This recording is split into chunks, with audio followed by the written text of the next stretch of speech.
Good morning, everybody. My name is Michael Asplund. I am the Executive Director of the for Homeland Security here at Sam Houston State University, and I am welcoming you to our Transportation Critical Infrastructure Symposium. So over the next few hours, we'll be talking about a number of issues tied to transportation from a variety of perspectives.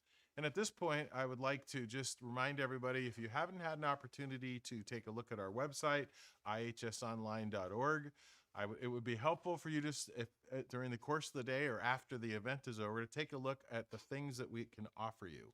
First, well, we are about three things. We're about building a trusted network, number one.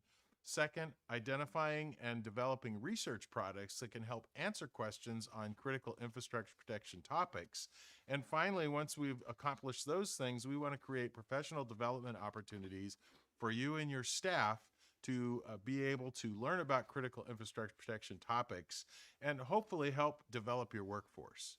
So with those things in mind, I'm going to turn the microphone over to Clyde Lall, who's our Deputy Director here at the Institute. Thanks. Over to you, Clyde. I appreciate it, Mike. Hey, good morning again to everyone, especially all our notable partners, industry leaders, and colleagues that we have on the live stream today. I got to tell you, it is really a privilege to welcome you to the stream on transportation critical infrastructure as we talk about highway and motor carrier mitigation strategies, some emerging trends, vulnerabilities, and of course some economic sustainability. Now, the trucking sector, as we all know, has been the backbone of economy in both Texas and our nation. From the earliest days of commercial freight to today's highly integrated global supply chains, trucking remains a critical link between the manufacturers, ports, warehouses, retailers, and ultimately the customer. In the United States, trucking moves most of the domestic freight by weight, underscoring, obviously, its indispensable role in commerce and daily life. Now, across the industry itself, we are witnessing a rapid AI and technological advancement, as most of you are aware. The integration of telematics, artificial intelligence, predictive analytics, and automation is really reshaping fleet management and operational efficiencies. Companies like Tesla are pushing forward with electric heavy-duty trucks, while inventors like Waymo are advancing autonomous freight solutions. Now, these developments are not distant these developments are not distant possibilities. They are actively redefining safety standards, cost structures, and competitive advantage. At the same time, economic sustainability has become the central to strategic decision making. Volatile fuel prices, supply chain disruptions, labor shortages, and ever-changing regulatory agendas are compelling operators, large or small, to rethink traditional business models. These challenges is really no longer simply just about moving freight efficiently. It is doing so responsibly, resiliently, and profitably over the long haul. Now, environmental sustainability, of course, also stands at the forefront. The push toward decarbonization, alternative fuels, and energy-efficient logistics is accelerating across our industry. Shippers, regulators, investors, and customers alike are demanding measurable progress in emissions reduction and environmental stewardship. The small to medium trucking operators must therefore balance operational performance with environmental accountability and maintain viability. But beyond technology and regulation lies the human dimension. Professional drivers, fleet managers, logistics coordinators, and maintenance team remain the foundation in our industry. Today, as we explore various strategies and solutions like automation and digital transformation, we must also invest in workforce development.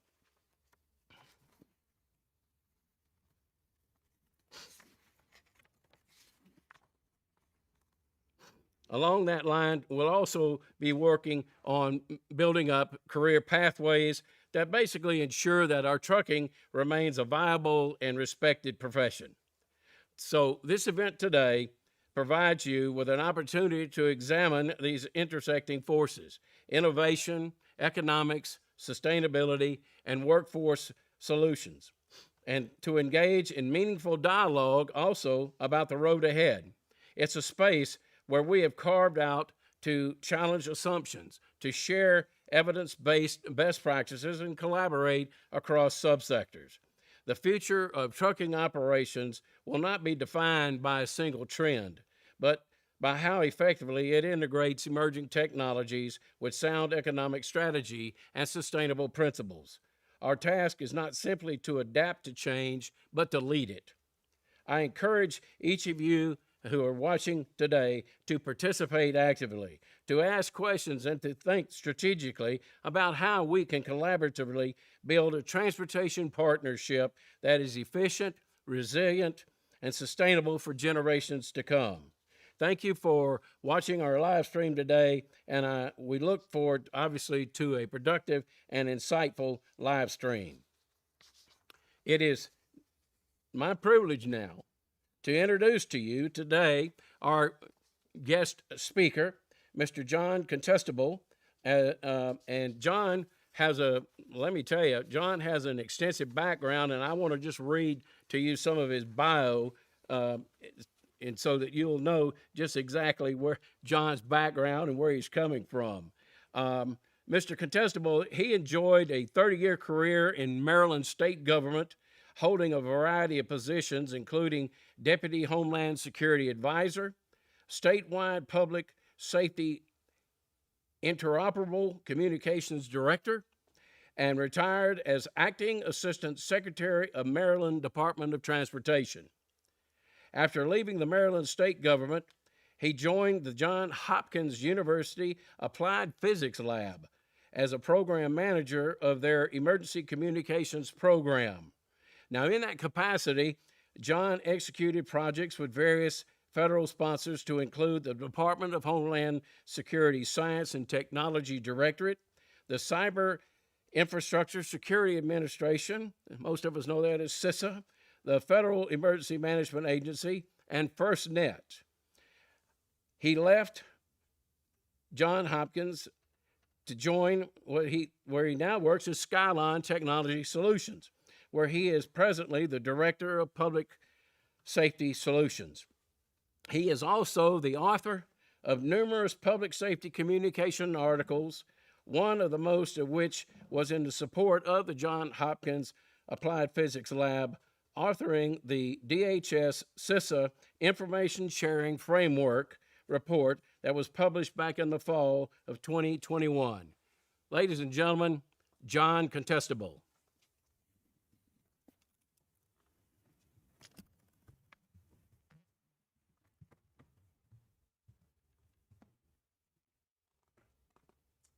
Thank you, Clyde, for that lovely introduction.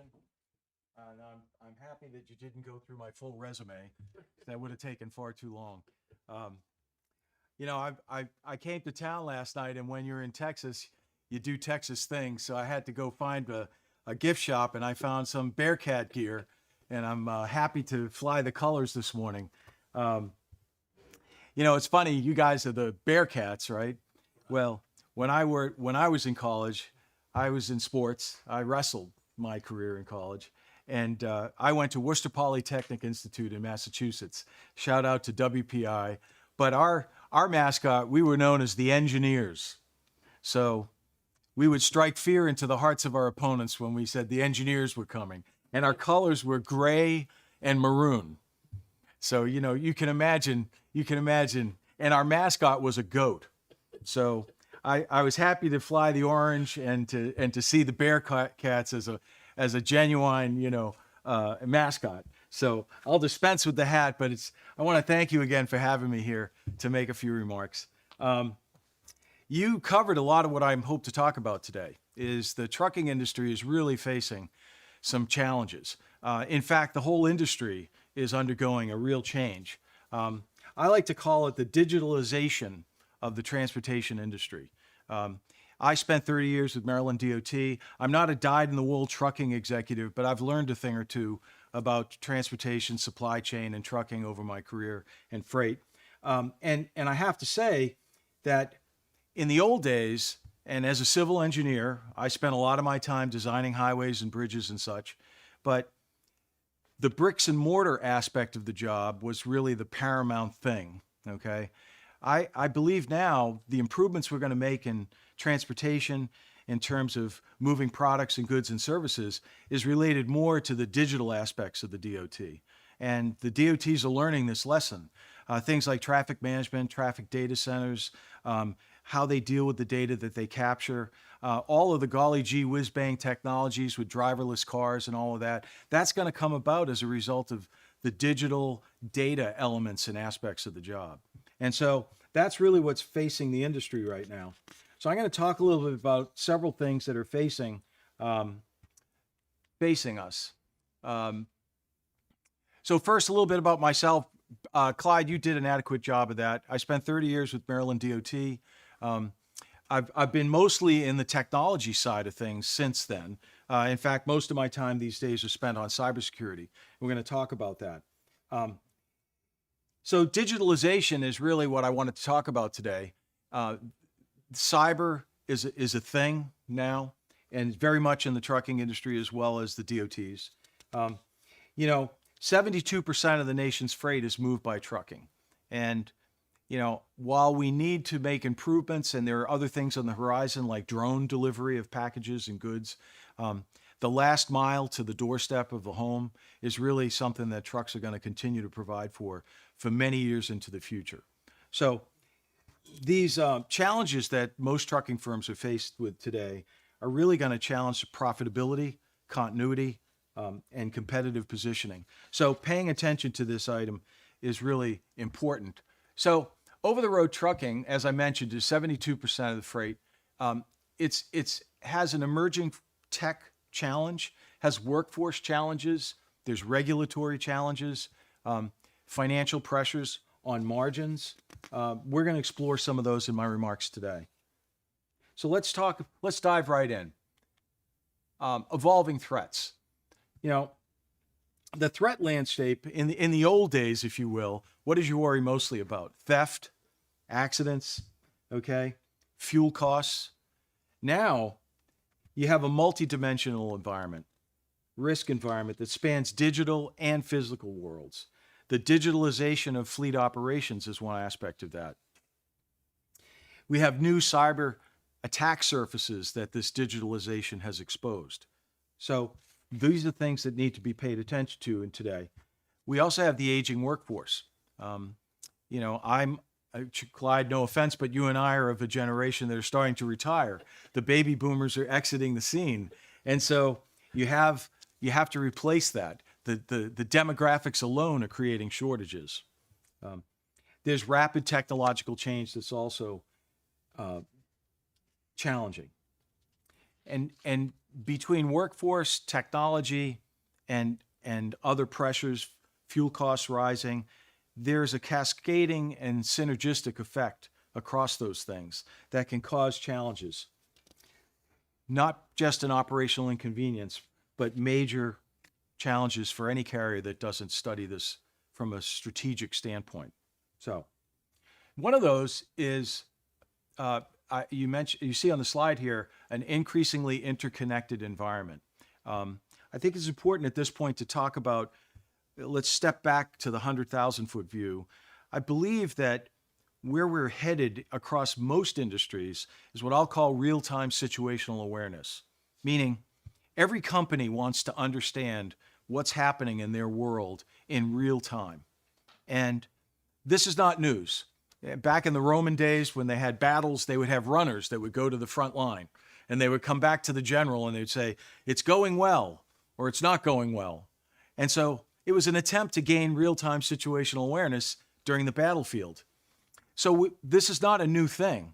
What is new is our communications channels with broadband, LTE, 5G, our wireless capability, and the fact that we all now carry cell phones that have the computing power that's greater than what sent the Apollo to the moon.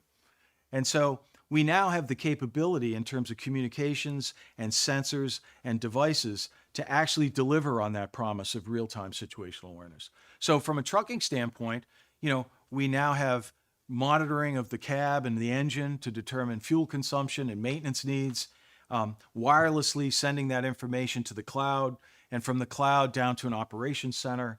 And so while it provides greater awareness, that connectivity creates cyber vulnerabilities that we need to think about and we need to consider. So fleet management systems that control everything from route planning to maintenance and maintenance scheduling, they're prime targets for ransomware attacks. Criminals know that downtime for any carrier results in thousands of dollars a day in challenges. Electronic logging devices for drivers, they transmit sensitive data, what we call PII, personally identifiable information can be in that feed. We've seen hackers access that for after hours of service regulations to alter those records. So there's a lot of information that comes together.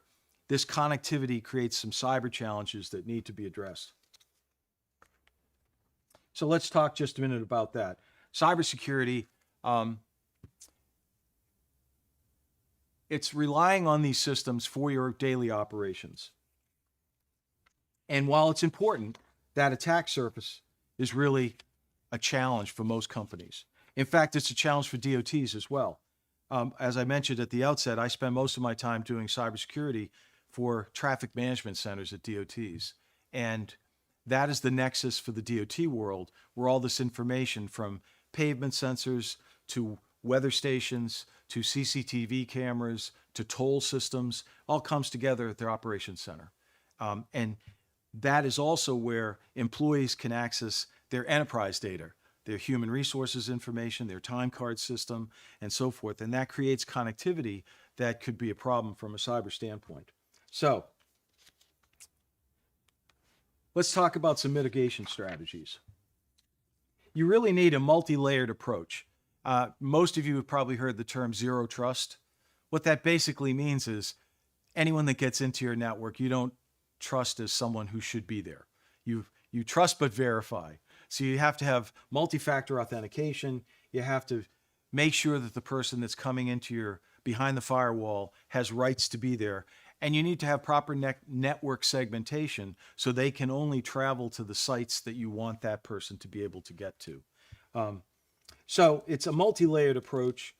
You need to have encryption for both the data that's in transit. You need to have encryption for the data once it's at rest. So if someone were to get in behind the firewall, they could find the data, but they can't do anything with it, even if they were to export it. You need strong authentication. As I said, multi-factor authentication is largely the norm now. You need to segment your networks, and you need to do regular audits and penetration testing to see if, in fact, your defenses are providing the safety that you think they are. So I would also say that employees tend to be the weakest link. Having worked in technology now, technology is going to do what you expect it to do all the time, for the most part. It's going to do what it's designed to do. The weak link in the chain tends to be employees. So you have to pay attention to things like how phishing emails, and with the advent of AI, as you mentioned, Clyde, you can now get phishing emails that are very, very hard to detect. You can't tell from the normal bad English that you might find in earlier phishing emails. That's gone. So you have to train your employees to identify phishing emails, to not click on links that they shouldn't, and so forth. Vendors and partners, as we study cybersecurity breaches, oftentimes it's third parties that have access into your systems that cause a breach. And so you have to vet the third party suppliers and those that have access to your systems. So this is a real challenge, and this challenge isn't going anywhere fast. I think we'll be faced with cybersecurity issues certainly over the next 5 to 10 years to a great extent than even that we have to deal with today. Let's turn our attention to labor market issues. There is a shortage of drivers with the retirements that are occurring. with the turnover in the industry, there's a high degree of turnover. Finding and retaining new drivers is a challenge. You know, ATA says that there's going to be a shortage of over 80,000 drivers over the coming years. And this isn't a cyclical problem. This is a systemic core problem that we're facing over the next 10, 15 years. It's a demanding lifestyle. You know, some of the younger drivers, potential drivers today, don't like the time away from home, don't like the time where they spend alone in the cab, if you will. So this is a challenge in terms of the nature of the job itself and the willingness of today's employees to want to take on that challenge. So turnover in the trucking industry really regularly exceeds 90%. So you're constantly training and retraining people, which causes costs increase. So succession planning is another issue. How do you show an employee that there's a career path for them so that they will stick around and reduce turnover? So these are all issues making the transition to for drivers and mechanics and managers to move up in the organization and have a career path and retain them is a challenge that every trucking industry firm needs to deal with. So some of the responses are, you know, you need to rethink the employee value proposition. Certainly compensation is part of that, but I think you have to look across the spectrum of the whole employee experience. Benefits are an issue. Providing comprehensive benefits is part of the solution. Sign-on bonuses may be a thing, which a tight labor market, that's something you may have to do. Quality of life initiatives are important as well. Predictable schedule so drivers can get home with more regularity. Modern equipment and comfortable features in the cab. Dedicated routes that reduce uncertainty and fatigue are another issue to consider. And certainly, if you want to consider the whole employment chain, apprentice programs and training programs, so you can bring in new employees, you can train them, and they can see a career progression. That's part of it. Internal promotion opportunities for laterals, if you will, so you can move into dispatch, safety, training, or management roles. So again, creating that career path for the driver. Partnerships with technical schools, so you can ensure that you have a supply of potential employees coming into the company. You want to be able to try to create pipelines. I spent a slide or two ago on cybersecurity. Most firms don't have the cyber talent that they need. So creating those partnerships with companies to bring in cyber talent, data analysts. Most trucking companies and DOTs, for that matter, don't have the type of employees they need for this digitalization of this whole environment. So data analysts, cybersecurity folks, those are the type of people you need to be looking to bring into the company.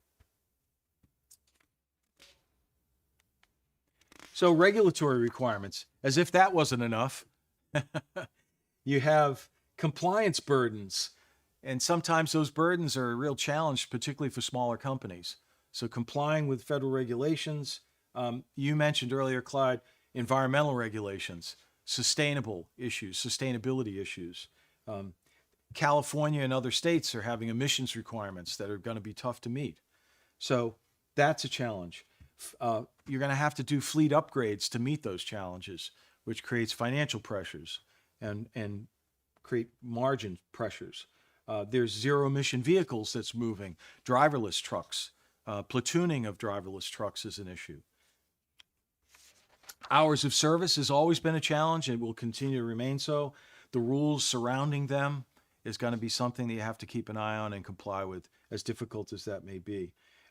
There's new requirements in the federal world for speed limiters, emergency braking, other safety technologies, and probably one of the bigger challenges is the fact that states impose rules as well, so that not only do you have the federal requirements that have to be met, but there are state-by-state requirements. So if you operate across multiple states, that just makes it even more difficult to comply.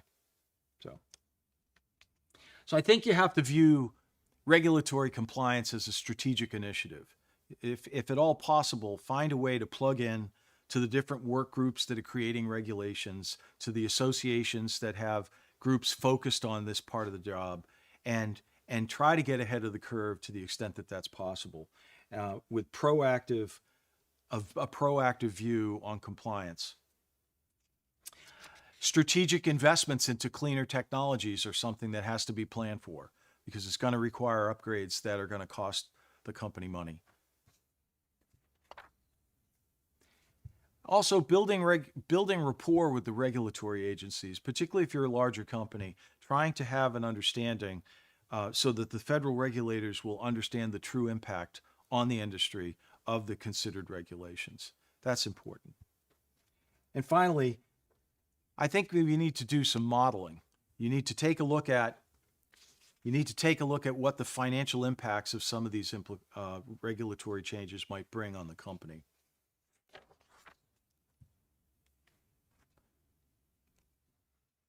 So as I said before, a strategic approach that looks at more than just cost cutting, diversifying your customer base across industries and geographic regions is another way to deal with this. Providing multiple service options, combining long haul with dedicated contract work, adding value-added services like warehousing and final mile delivery. That creates revenue streams that different risk profiles that help diversify. Fuel hedging strategy, planning for technological investments, staged investment approaches, developing a timeline of when you need to be bringing certain improvements online, and projecting that both from a risk and a strategic and a financial basis is what needs to be done. These threats don't exist in isolation, but they interact in sometimes complex and not well understood ways. That the financial pressures of technological improvements coupled with your driver makeup and your driver workforce are synergistic. They can amplify risk if 2 or 3 of those align in a way that's not helpful. So we need to look, I was talking with Shane, I think, about this earlier. We need to look at, instead of a siloed approach to these problems, looking more holistically across the agency. Instead of HR and IT and risk compliance all being in their separate little worlds, they need to have teams and committees, if you will, that take a more holistic company-wide view of this and develop kind of a dashboard of risk indicators. If fuel's going up, if workforce shortages are happening, how does all of this look from a more complete picture company-wide? So I'd like to conclude by saying, certainly this is challenging times, but you know that these challenging times also create opportunity for those that understand the times. It calls for a more strategic approach, perhaps, than has been exercised by companies in the past. I like to look at these issues from a people, process, and technology standpoint, meaning, what do your people need? Do they need training? Do you need new recruitment tools? Do you need new partnerships with institutions? From a process standpoint, that's standard operating procedures, rules, regulations, policies. What do you need to do in that environment? And lastly, technology. Technology improvements in the cab, in your IT systems, in creating dashboards that you can monitor all of this more holistically. But you need to look across all 3 of those dimensions because they all need to align. It's a bit like a 3-legged stool: people, process, technology. And if they don't align, the stool falls over. So you need to understand that vulnerability mitigation isn't a cost center or a compliance exercise, but really a competitive advantage. So if you analyze this from that perspective, companies should be able to stay on top of the challenges that are facing us today. So lastly, I'll leave you with risk management is really a journey, not a destination. You will never really arrive because the environment, particularly today, is much too dynamic to just sit and say we've got it all locked down, we've got it handled. So organizations that build the adaptability and resilience into their operational DNA will be the carriers that are still standing and prospering a decade from now. So I I hope these remarks help set the stage for the rest of the workshop today. And I appreciate you and the team for inviting me here to make a few remarks. Thank you. Normally, if we were live, there would be this. So we'll do that. What we'd like to do is take a quick 10-minute break to reset our space so that we're ready for the first panel. So thank you again for being part of this. I appreciate it. I think that's what we do for effect, right? So we'll be right back. Thank you. Thank you.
Hello, my name is Reina Lusmar. Now, hello and welcome back.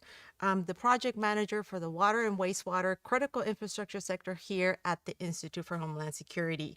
We'll be discussing cyber, AI, and technology risks in trucking. So I just want to let's get right to it, and let me introduce our panelists. Mr. Edward Acosta is a supply chain intelligence specialist at Overhaul with over 5 years of experience in the field. He has led industry-wide initiatives to enhance intelligence sharing within the cargo community and advancing fraud detection within the supply chain. Edward also engages in post-theft responses, including investigation and recovery operations, providing real-time relevant data to responding agents.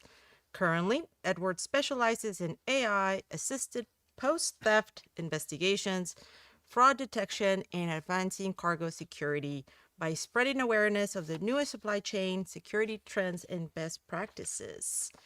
Edward, I hope that was a good coverage. Yeah, I'm sh- I think you got most of it. Thank you, Rena. I'm pretty sure there was more. Mr. Matthew Wood is our next is our panelist. Is the vice president of strategic relationships and general manager of Cedar Bluff Companies, which includes a portfolio of transportation brands serving both the shipper and the carrier. We have CB Shipper Solutions, Rubber Duck Funding. I'm curious about that one. Big Rig Fleet Service and 1836 Logistics. Matthew's experience in the transportation industry is deep and wide ranging. It includes growing and managing a fleet of over 100 OTR trucks. Through his work with Cedar Bluff Companies, he now focuses on curating solutions for both shippers and carriers to address their needs for compliance, risk mitigation, financial services, and load management. Prior to his logistics career, Matthew served in the U.S. Army and is a veteran of Operation Iraqi Freedom. Yes, ma'am. All right. Gentlemen, thank you for being with us today. And as you heard in my introduction, my background is water and wastewater. So I hope to learn a lot from you today. And hopefully you can help me and our viewers navigate these risky waters in transportation. I'm so sorry. I shamelessly put in the plug for water. So I hope I couldn't help it. So our discussion today will be built around three core topics. The first one being the electronic logging device vulnerabilities, or ELDs, autonomous vehicles and systems, and data security threats. So for our discussion and the questions that follow, feel free to just jump right on in and get it going. It's not, the question is not specific to any one of you, so just feel free to jump in. I just wanted to start with a quick recap, right, of the electronic logging devices. So we all know that trucks and commercial vehicles are the backbone of the supply chain and critical infrastructure. According to the American Trucking Association, trucks moved roughly 72.7% of the nation's freight by weight in 2024.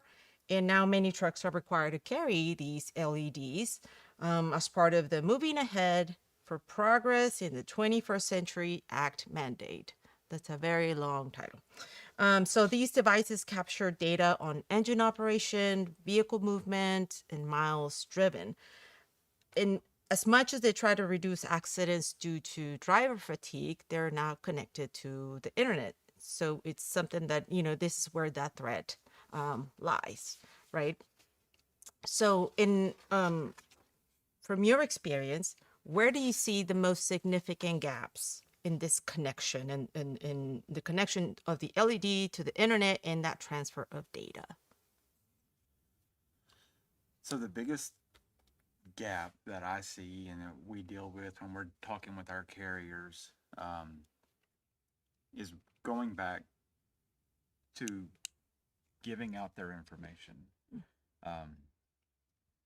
Not just that it's on a public internet access, or they can be sitting at a truck stop and get on the Wi-Fi and do what they need to do, but they're also giving their key login credentials to other people who can then manipulate their logs, they can manipulate their tracking, they can manipulate anything they want to because they have an administrative access to it. Um, while there are good things to have tied into your ELD, not just for tracking of loads and tracking for your broker or your shipper, but preventing theft at the pump. You know, if you're too close, too far away from the pump, you can't get fuel. But all of that's going into uh, Bluetooth, and then just going back to letting people have access to it, not having, MFA, depending on who your ELD provider is, finding the right provider who has those securities built into the back end of whatever operating system they're using. That is going to be the biggest thing, is finding the right partner who has that for them. And a lot of times they're more conscious of price than they are security. And when the security falls, their whole company can fall. And from my end, we specialize in cargo security. So as part of a tracking solution, ELDs will only monitor the tractor. So if that trailer gets unhooked with hundreds of thousands of dollars worth of cargo, there's no visibility on that anymore. And ELDs, federally mandated, GPS, internet connected, but they can be ripped out, they can be removed, and when a tractor is stolen, oftentimes that's the first thing that gets removed. They're usually found at the scene of the theft on the ground. So they're very visible. They're definitely not a covert device. So it's part of a solution for tracking and tracing, but it's definitely not the only solution you should be using. Yeah.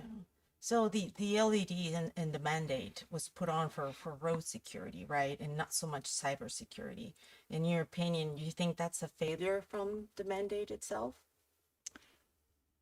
It can be. The ELD mandate was really to prevent drivers from driving more than their federally regulated allowable hours and to operate. And it's just to prevent them from manipulating a paper log. And that, in this sense, they're stopping a driver from pulling over at a truck stop, going inside, spending a couple bucks, getting a whole new set of logs, and they get a whole new clock. And that's all that can do, with that ELD. But like Edward was saying, they unplug it. There's nothing else.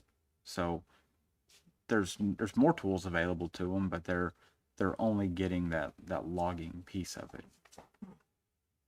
When you say there's more tools available to them, Well, they have asset trackers. They Asset have, trackers. there's trackers that don't have to be wired into the dash or wired into the connector, that can track the tractor, that can track the trailer, that can track the cargo.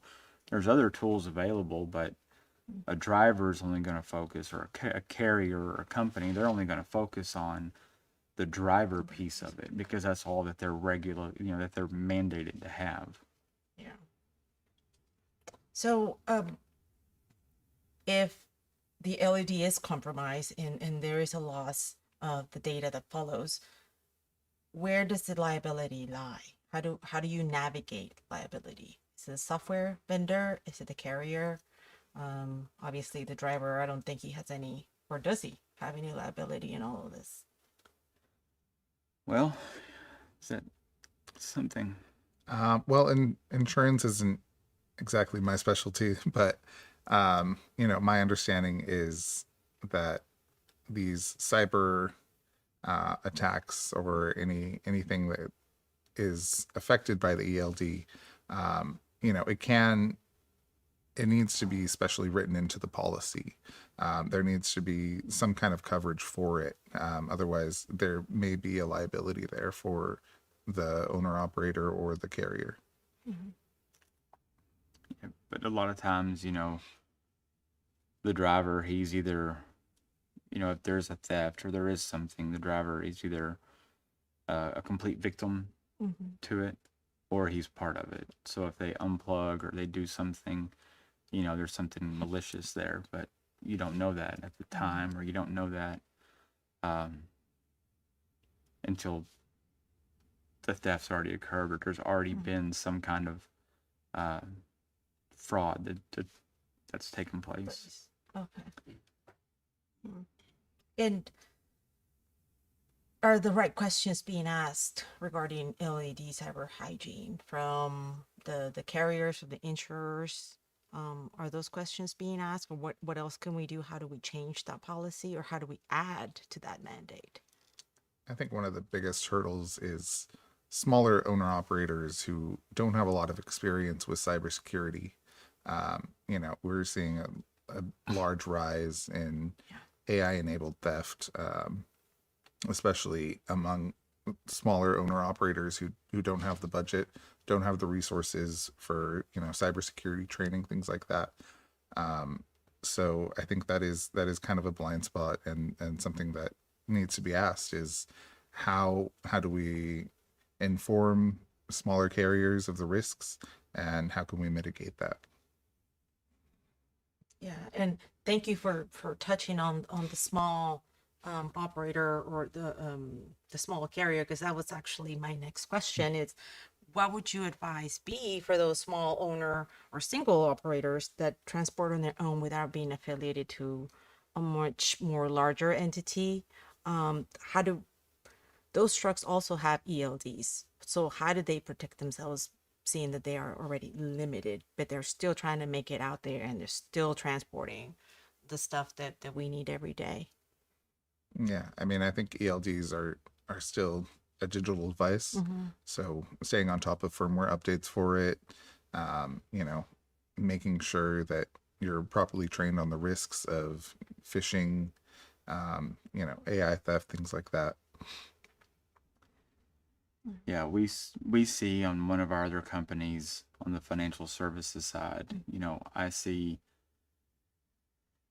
it's embarrassing, not for us, but for a lot of these small owner operators, how much information a bad actor can get into somebody's phone and access their photos, access their folders, access their emails, and get their driver's license, their social security card, their bank statements. They can get everything, and then they try to call us and impersonate that carrier that they're wanting now to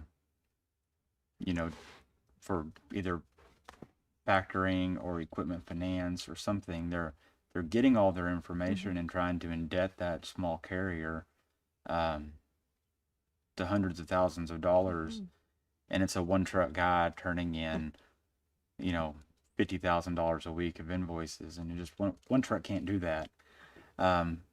So it goes back to what Edward's saying, staying on top of everything, protecting your phone, protecting your laptop, your tablet, whatever you're using, keeping it protected, updating the app that you're using for your ELD, making sure that it's being updated as well when the company is, providing those. And then just monitoring, just education, they need to know. And it's not just about price. They need to be educated and finding the right partners to get with. So, and I've seen this in my own sector, in water, wastewater. We tend to do a terrible job of spreading out, more education, more awareness of the issues. Do you think that's the same thing happening in terms of ELD, cyber hygiene education for these operators? I don't just think it's about ELDs or anything like that. I think there's a lack of good education. Okay. There's a ton online of people claiming to be experts, claiming to be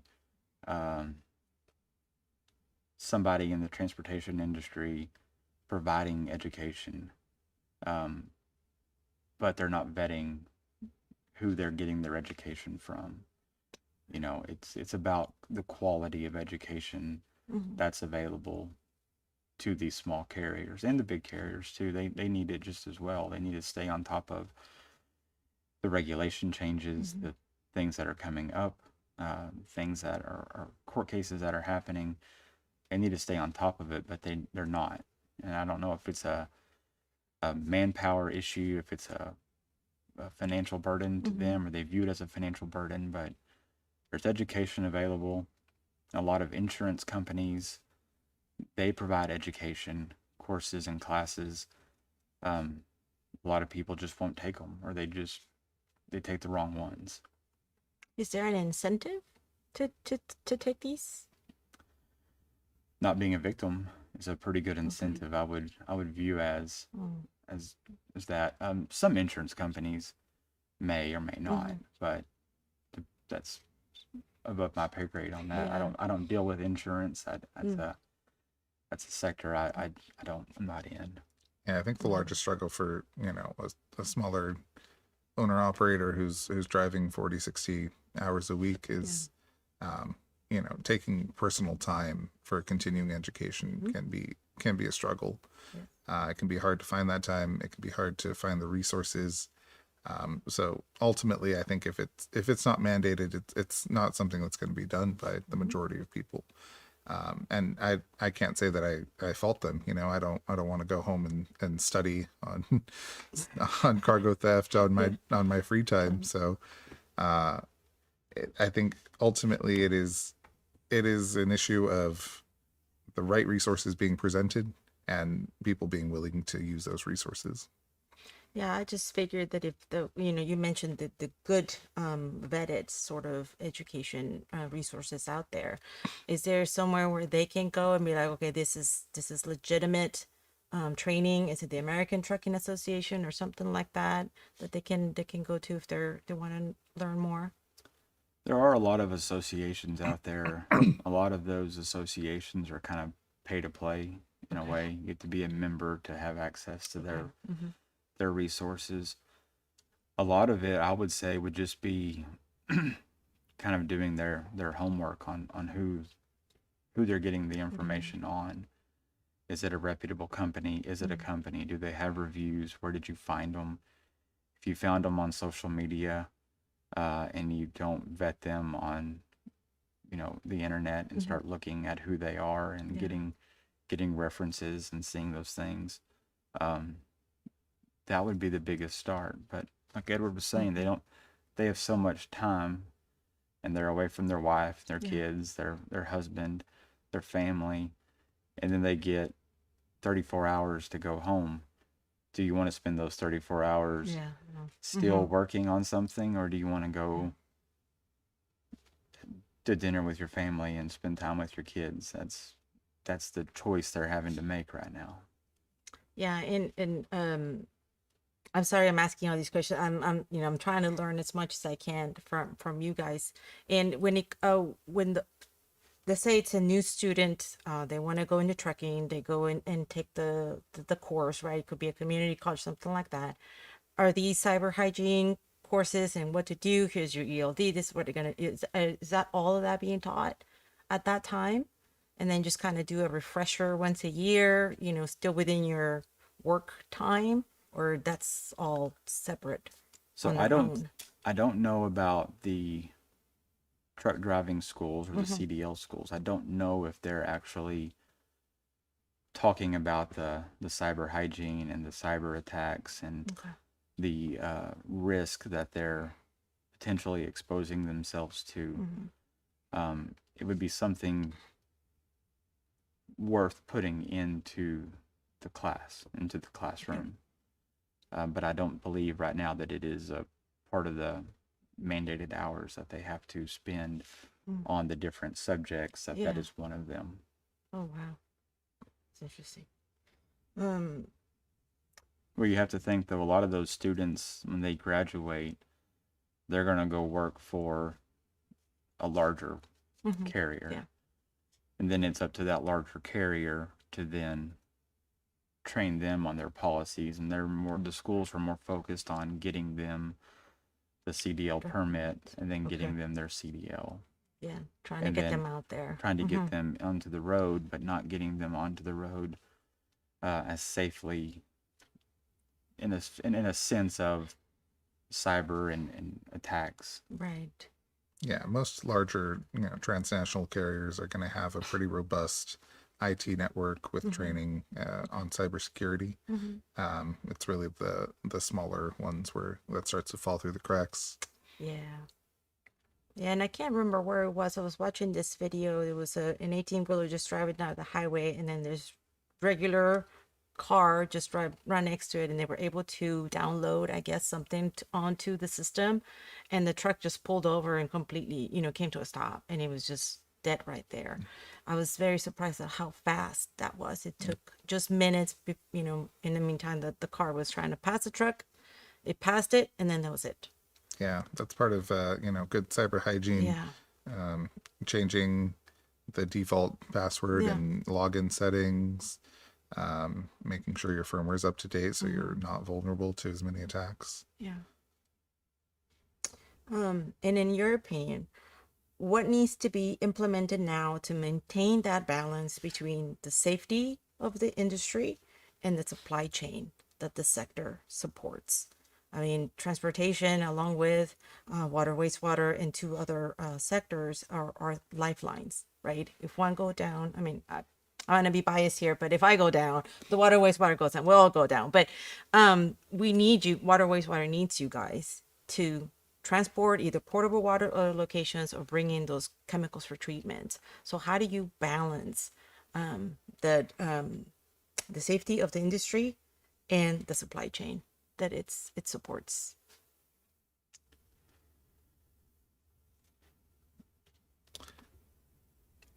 That is a tricky question that I think everybody has been trying to answer over the past few years. And as cargo theft is becoming more strategic and not just actual physical theft, but you have the implementation of chameleon carriers, you have Trojan drivers, you have double brokering, and everybody is losing visibility and they're losing that chain of custody. It is a question that everybody is trying to answer. A lot of it can come down to the driver himself being aware of his surroundings, in a sense of, to connect to a tablet or a phone to your ELD device requires a Bluetooth connection. Yeah. And anything operating on a Bluetooth connection, I can connect to your headphones and play my music, and you're sitting there listening to it. There has to be something that is a kind of a closed loop network that's connecting the device to the truck and the truck to the device, and that's all that's being allowed. Yeah. I don't know of anything right now out there besides having a dedicated device for your logging. Yeah, I think real-time visibility is critical. You want to know where your product is, and not find out that it's been stolen when it doesn't arrive at its scheduled time. We had a theft case where a shipment of pharmaceuticals was triple brokered across 5 different states. So the days of smash and grab at a truck stop are kind of going away, and we're seeing, like Matthew said, a lot more double brokering, impersonation. So really being on top of security, making sure that the carrier who shows up is the carrier that should have been scheduled to pick up the load, and vetting are, I think, the most important tools for fighting cargo theft. Yeah.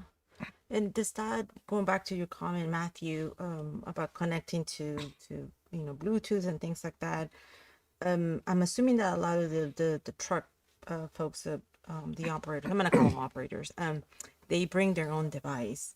Is that something that it's another, like, Jack in the Box? Yeah, especially on the small carriers. The single owner operators, they're bringing their own device. Yeah. These large OTR carriers, they're providing, you know, an actual hardwired device for the most part. Mhm. But it's these small single owner operators who are the most vulnerable Yeah. in the supply chain, and they're also one of the most crucial pieces of it. Mm-hmm. Is they're the ones at risk more than anybody else. Yeah. But they're bringing their own device and they're just connecting. Yeah. Do you happen to know what percentage of the trucks out there are small entities, small operators, single operators running? I don't have that on me. I'm Okay. sorry. Yeah, Do very you? interesting. Yeah, I don't know numbers off the top of my head, but I know it's a pretty sizable chunk of the industry. Okay. Okay. Yeah, it seems like a lot of the awareness, education, and some of the liability also falls on them, not just on the big entity, and that is a little concerning. So I mean, you got to think every Yeah. day yeah. there's hundreds of carriers and new authorities Mhm. coming into the industry, Yeah. and every day there's that amount going out. It's a Mm. it's a treadmill effect. It's kind of how I view it. Just as Yeah. many come in, they have a And life then cycle, and then they go out, and then it starts over. And a lot of Mhm. these people, they're either starting a new company because they had some kind of fraud attack to them, and then they're Yeah. trying again, but they're not learning from the mistake, and they're not listening to the right people, you Right. know, and finding the right guidance and the right mentor Mm. to get into the industry and listen and Yeah. help and be aware of their surroundings, be aware. It's just like when, you know, you and I go buy gas at a gas station, you know, I'm always aware of why is that car sitting over there for so long? Why are they doing this? I'm like a crazy person, just Yeah. constantly looking Just around. constantly I'm going inside to pay. Yeah, just exactly, just Yeah. constantly scanning, you know, it's just like they're putting the skimmers over the pumps, and they're putting the skimmers Yes. over the readers inside the store too, you know. It's just that self-awareness that these guys need to have. Yeah. Um, if somebody's asking the right, you know, understanding why a client, you know, a customer would be asking for access to your ELD. You know, they're wanting to be able to track you. They want to be able to see where you are, see your Yes. hours of service, know where you're going. It's just like when they go buy fuel, they want to make sure that they're not being victim to fuel theft and skimming on that as well. You know, it's just a lot of self-awareness, a lot of monitoring on their end, Yeah. and finding the right partners that are going to help them. Now, I wish we had a whole day to just talk about cyber AI, but we have two more topics. So I'm just gonna gently move us along down our path. So we're gonna move on to autonomous vehicles and systems. Now, I drive on Interstate 45 all the time, and I have seen one or two trucks that there's no one there. And it is a little eerie, and I'm just like, let me pass them. And I try to speed past them. But I never thought I would see that. But they're out there, and I'm sure this one truck or two trucks is gonna become more and more as time goes on. So if there were to be a security breach in one of these autonomous vehicles, at what point does the driver assist technology shift liability from the operator, the carrier, to the manufacturer of the software, vendor? How would that work? Again, I'm not an insurance specialist on this, but I predict there'll be a lot of Supreme Court rulings on this as they come about. Yeah. Just like talking about earlier, you know, they pull up next to somebody and they can shut down the truck in a Yep. couple of minutes. Can they shut down the truck? Can they take control of that truck? Can they reroute the entire shipment? Can they override the safety parameters that will stop it from running into a school bus? Yeah. You know, those are the things that I worry about. Yeah. You know, so I think a lot of that's going to have to fall back onto the manufacturer if it's allowing them to be able to let somebody in, and then I don't know if it'll fall back on the carrier or not, because are they going to argue that the carrier didn't vet the manufacturer well enough? Yeah. But as this is new technology, what questions does that carrier need to ask the manufacturer before they buy it? Yeah. A lot of us are new to AI, and especially depending on the size of the carrier, I think it'll be priced out of the small carrier model, their business Yeah. model. But a lot of these large carriers, I could see them going that way to reduce, driver turnover, driver risk, and that. But I think it's going to open a whole new box of questions Oh boy. for us. Yeah. Yeah, it's really uncharted territory right now. I think, like Matthew said, there probably will be Supreme Court rulings on it, but Way, way above our pay grade. Yeah. I think ultimately, if the carrier is following manufacturer instructions and, assuming there wasn't any malfeasance on their part, Yeah. I do think the manufacturer should at least have some liability in it. And would that also more or less apply to the data? Like who controls that data that gets is lost or stolen and things like that? Who would be responsible for it, I guess? I mean, data, as I'm sure you know, is extremely valuable to tech Yes. companies. So I think unless there's contracted language written specifying that in the event of a loss, you, the insurer, any interested party would have access, I could definitely see them locking it down. Yeah, I can't imagine even more ransomware things like that to get that data, the data back. So anytime I see one of these trucks with nobody in them, I'm just like, well, if something were to happen, who's gonna respond? What do they do? And so one of the things that I see also a lot on 45 is like those 18 trucks just breaking down. The driver gets out. They put out the cones out there for folks to know that, hey, I'm on the side of the road. But if it's an autonomous vehicle, who does that? Does the system know like something is happening, coming to a stop? Does it know, hey, I'm on the far left, I need to go all the way to the far right and get over? Does it know how to do that? And who protects that cargo while it's just sitting there? Yeah, and who's going to get out and put those cones out? I mean, road safety. Yeah. Yeah, who's going to get out and put those cones out? It's going to, the way I kind of thinking of this autonomous is there's going to have to be a lot of relay points in between. Yeah. Especially depending on where it's going, if it's going west coast to east coast or vice versa. What is the maximum mileage that these trucks can go on a single charge or a single tank? How are they going to be doing this? Somebody's going to have to be there to take over to actually unhook the trailer, to rehook, to rehook it up. How are they doing pre-trip, post-trip inspections? How are they ensuring that the tires, there's a whole new list of questions that driver is responsible for. Right. But there's no driver. How is There's it? no driver. How is that happening? How is it making sure that everything's working properly? Is it just trusting sensors? Yeah, I'm in Austin, so we have a pretty large amount of the Waymo autonomous taxis there. Yeah. And I think ultimately it's going to come down to it pretty much needs to be perfectly connected to the internet at all times, which is difficult, especially in some remote sections of the desert, going east to west.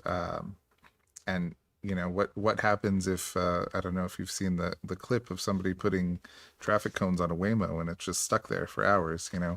Oh, wow. What happens when somebody does that to an autonomous semi weighing 20 tons? Yeah. So I think there are a lot of security questions that ultimately need to be addressed. One of the biggest risks, I think, is network jammers. If you lose visibility on that truck, I think anything can happen at that point. Somebody breaching the trailers, And I'm not really certain. I don't even know if these can be manually operated. So if they do break into the truck, are they able to take the entire thing? Mm-hmm. Yeah, and again, I'm gonna be biased one more time. So, I used to have some background in hazmat and things like that. So when I see a hazardous materials truck, I'm always like, "Ooh, are you carrying stuff for the water sector? Are you, carrying chlorine? Or if it's a portable water truck?"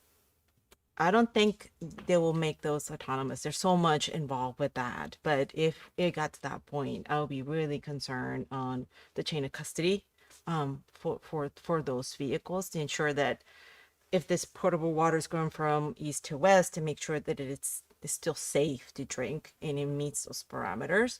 And from my understanding, I think that you have to test that water every so often to make sure it's still good. But if we ever got to the autonomous part, who's gonna do that? Like, does the system know? It's just, But yeah, especially with hazmat, there's so many yeah. things that a driver is responsible for staying with the vehicle, staying with everything, Yeah. putting paperwork has to go in a certain spot. All these things, making sure the placards are The are correct correct, ones. are the correct ones, and that they're Yeah. visible on the sides of the trailer that they're supposed to be on. Yeah. But if there's no driver, who's ultimately responsible for that? Yeah. And especially on liquid, liquid moves. So Yeah. how is that truck going to be able to feel that and adjust that and brake accordingly? And Yeah.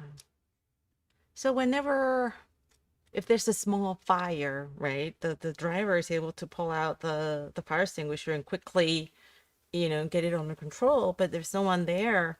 Is the system just panically just sending stuff out to the main hub, I want to call it, the mothership, to reference Independence Day. But how does it do that if it's just a small incident that could become larger?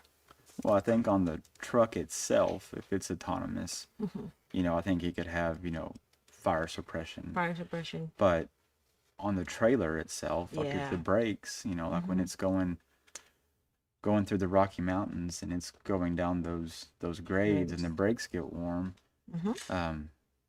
and something happens, who's going to be there to extinguish that? Or Yeah. do you lose a trailer full of cargo and you lose an autonomous truck because nobody stopped or nobody could get to it safely? You're relying a lot on others at that point, and you're putting the other motoring public at risk.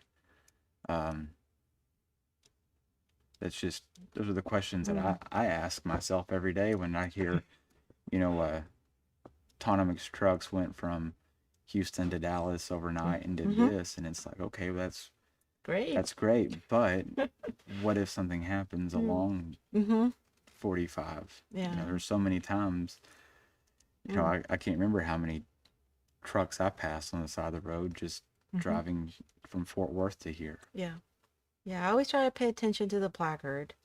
Just whatever it is it may carry. I was like, oh no, let me speed up or back up or just get out of that way because I don't want to be anywhere near the vicinity. But I think when we think autonomous, we're like, oh, we can trust it. The AI knows.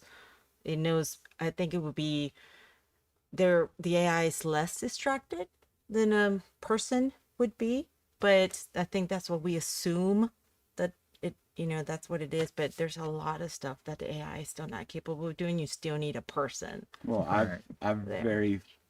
as the world moves to AI, I think in transportation, especially, there always has to be that human in the loop. Yes. There still has to be that person there.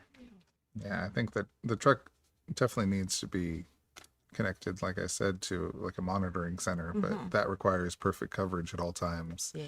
And if it does get stranded somewhere remotely, help can be 3-4 hours away until a Send a crew gets out beacon. there. Yeah. We're gonna move on now to data security threats. Just talking so much about autonomous. Now, when I get on 45 after this, I just sit like, no. It'll be like that. Well, I think it was in Houston when we had it was a Venmo or something like that. It was trying to go up the ramp with the wrong way, and everybody was just like in a jam, just right there trying to figure out what the car was gonna do. And I think it was trying to send a message like, I'm stuck, kind of situation. I can't imagine that with the 18-wheeler. No. No, it's just just thinking about it. Um, when thinking about data security threats, what is the most underestimated data security exposure in your client or insurance operations right now? If you can provide some insight. I mean, definitely identity theft. Identity theft. Yeah, it's one of the most prevalent methods of cargo theft right now. You know, you get a carrier, they click a suspicious email, they log in, and then that bad actor uses their information to go on a load board and steal a shipment. Yeah. Ultimately, kind of leaving that carrier ultimately liable for it. Yeah. Because they booked it under their name, they signed an agreement, they provided all the supporting documentation or references, and it leaves that small carrier at risk for it. And then I think a lot of it goes back to the shipper. You know, either they're trusting a broker to do all the underwriting and vetting, and hoping that broker is actually doing what they're supposed to be doing, or they're not vetting at all. They're just, oh, it's Friday, my customer wants this tomorrow, and you called me and you said you have a truck and the rate's good enough for us. And they kind of, you know, we kind of view the load boards as post and pray. You know, they post it out there and they pray somebody moves it. Oh, wow. So a lot of it just turns into a lot of underwriting and vetting of the carrier, of the broker that they're going to use, and then ensuring the fact that they're going to do it. Yeah, and these public load boards, they don't post exactly what's on the truck, but if you see a shipment going to Micro Center Drive or Best Buy Way, there's a 90% chance you know that that's going to be a high value shipment filled with electronics. So yeah.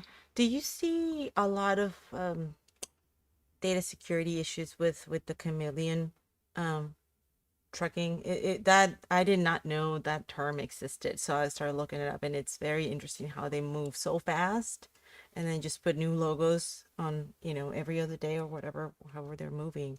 So I'm assuming the data security threats in that sphere, I guess it's way higher. yeah, it's crazy. We've seen it all. We've seen, you know, A4 printer paper taped on the side of a truck with the logo and the DOT number. Yeah. There was an address in Southern California that I think had 25 different carriers all in one apartment. Oh my. Yeah. So as soon as one identity gets burned, they just switch to the next one, and they rinse and repeat, and they keep going through these identities, and they open it up at the same location. You know, they're not afraid of being caught that way, because I think chameleon carriers are so new. So I think that it's still a viable option for them to just, you know, rinse and repeat the easiest way they know. So a lot of small carriers, when they get into the industry, they think that they need a dispatcher, Right. a dispatch service to help them get loads. And then they'll get with that dispatcher, and that dispatcher will start creating lease agreements to bring people onto their authority. You know, it's not how it works. You know, you got to add, there's steps that have to go into it, you know, adding them to your insurance and creating the driver qualification and doing, you know, all the things that go into bringing somebody on. Or they'll ask them, hey, I need your DOT pin so I can get you signed up with, you know, a broker, or get you into a system. Well, they don't need your DOT pin, but they'll give that out to to somebody, and then that dispatcher can do whatever they want with it. They can go change all the information, they can change the owner, they can change so many things with that pin. And these small carriers especially, they're not protecting that identifying information, and that becomes a risk. Wow. Yeah, it was just I watched a very short documentary on chameleon trucking, and it was very eye opening. I was like, I didn't know this was happening. So now on top of, when I'm driving, keeping track of everything else that's going on around me, I see a truck, I'm like, you can't check with their DOT like while you're driving, right? But you're becoming more and more aware of all the little things that are happening out there. Yeah, we had a carrier maybe a month ago call us needing help, and they had online, we found a lease agreement that somebody had made for them. We found all of their load confirmations that somebody had made for them. We found all their documents online. Yeah. And that's just out there for the public, so who's using it? How did it get out there? That carrier obviously had a huge risk somewhere, and it got exploited. And somebody was able to get all of their information and can do now with whatever they want to with it. Wow. That is scary. And again, I worry about the small operators. Those are the ones that are more susceptible to these things happening. Supply chain attackers, they've shown that they can compromise even the more well-secure organizations through a trusted vendor. How are you modeling that downstream exposure that when it comes down to the vendor? I think to the vendor, if we're talking about the shipper, the person who's loading the truck, the trailer, taking not just trust but verify, ensuring that the right truck is showing up, the right driver is showing up, taking pictures, doing a walk around, and ensuring, the bolts on the door are facing the right way, and doing those things that are kind of some red flags that bad actors would be doing, ensuring that the DOT number isn't on a piece of paper with blue painter's tape taped on the side of the door, with three others ready to go, doing those steps, taking pictures, documenting it. If you have a question, don't load it. Yeah. Doing those small steps that could save hundreds of thousands of dollars if you would just do that. Oh, wow. Yeah, just being aware of red flags. I think one of the biggest ones we see is license plates will be zip tied, particularly at chest height, because they're switching them out so often. They don't want to bend down to properly put them on. The inconvenience of it all. Yeah. Yeah. Yeah. And then, every trailer that's built has rivets, but, these bad actors, they'll drill it out and they'll replace it with a bolt that's easily removable, and you can bypass any kind of lock on it. Oh, wow. Do all trucks have like a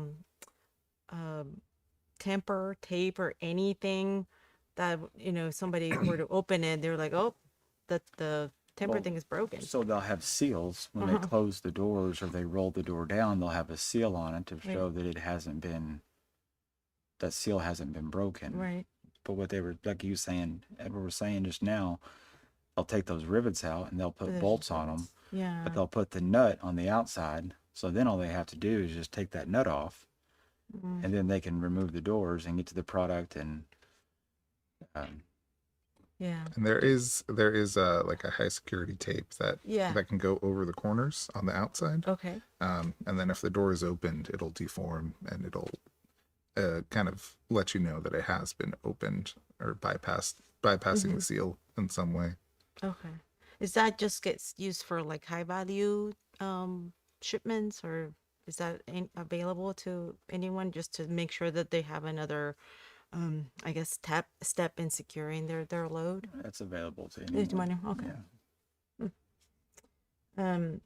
AI tools are increasingly being used inside companies, with employees feeding proprietary data into third-party platforms. Can you share some insight from within your organization as to how you're managing this process? So for us, everything is closed off. Okay. Everything is closed off. We have a team dedicated to monitoring it daily. Okay. And then we have a backup team who's responsible for anything Yeah. that the other team may have missed. You know, we have redundancies built in that side of it, just to ensure that everything is staying in our ecosystem, everything is staying on our server, nobody's getting in. And then having just the backups available at all times. Yeah, I mean, similarly in our organization, we keep everything internal. We even, we have an internal chat GPT that doesn't go out and doesn't get fed to further AI models, Oh, okay. So that's how seriously we take that cybersecurity. And we do see a lot of AI used in theft. There's a particular method where they'll take the load with the BOL, which is the bill of lading. Yeah. And then they'll alter that BOL to say, let's say it had like 20 pallets on it. They'll say, oh, this only had 2 pallets on it. And they'll oftentimes use AI tools to recreate that BOL with the altered pallet count. And they'll submit that at the destination and say, wow. oh, here's our load. Meanwhile, they're keeping, 90% of the goods.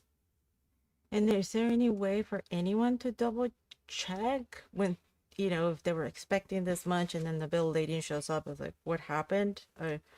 There are electronic BOLs, but they're not widely used. I think it's a cost and convenience at this point, where not everybody is familiar with them, so it's a little bit harder to use. And but the benefit being that it's immutable. You can't change it. You can't alter it. Okay.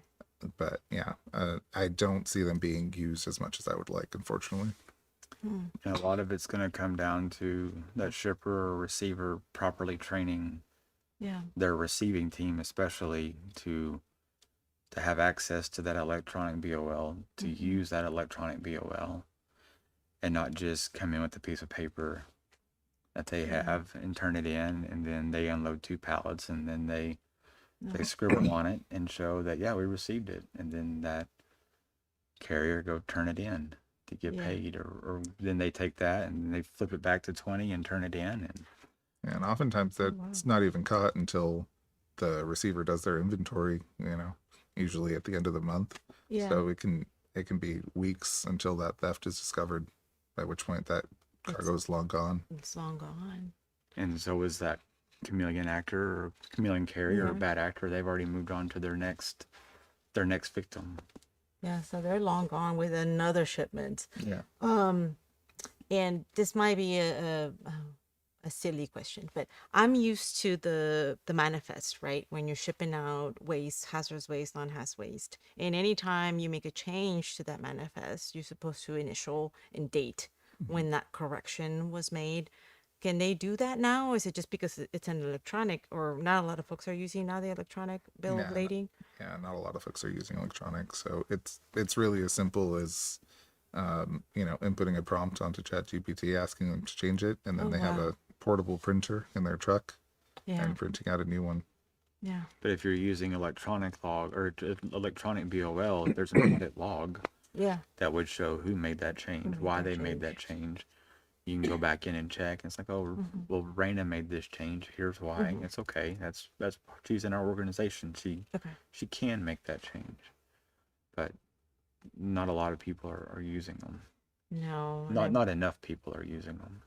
Yeah, I think I remember it was a couple years back where, again, the waste manifest switched over to electronic, and I was one of the ones that was complaining about it because I wanted a paper copy where I can see the changes and do all that stuff. With electronic, it was a little bit more tricky, and not a lot of people were using it.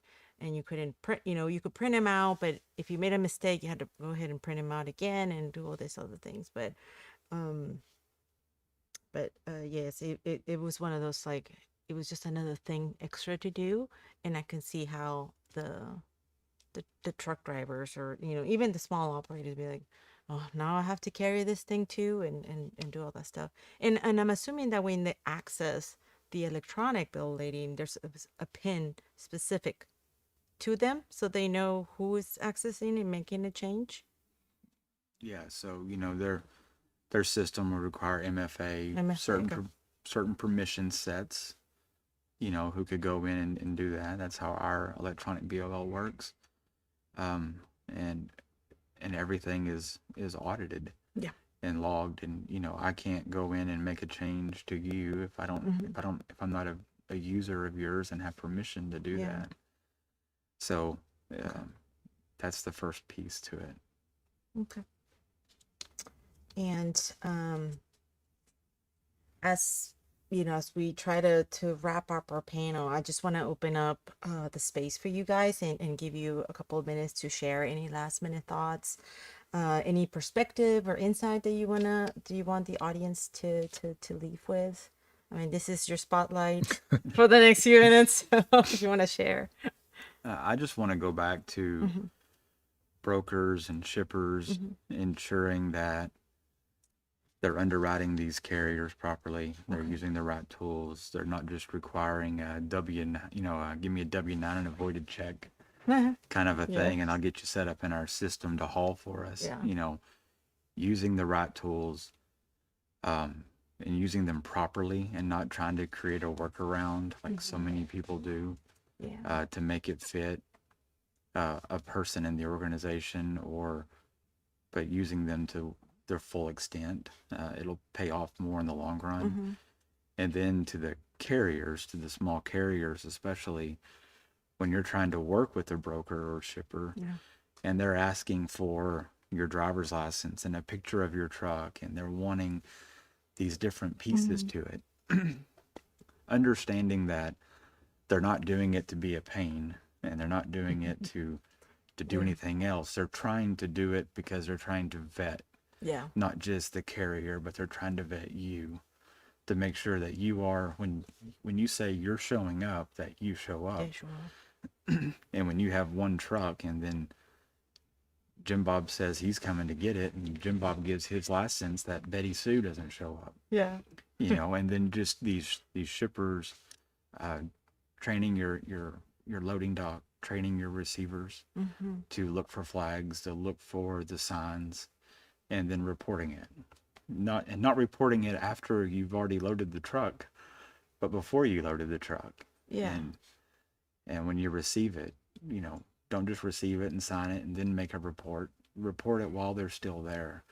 So that way law enforcement can get involved if there's an issue. And you can be we have to be more proactive in the industry and less reactive. Yeah, that seems to happen a lot. It's I think it might just be human nature to be reactive to things than proactive. And like you mentioned, not, do it, check everything before you leave, or, after you get there, not just be driving down the road, be like, I forgot to ask, you're not going back. So, No. yeah. Edward? Yeah, I think Matthew covered a lot really well. I think ultimately security, particularly for critical infrastructure, starts with the shipper and making sure that you're properly vetting and watching out for red flags. Yeah.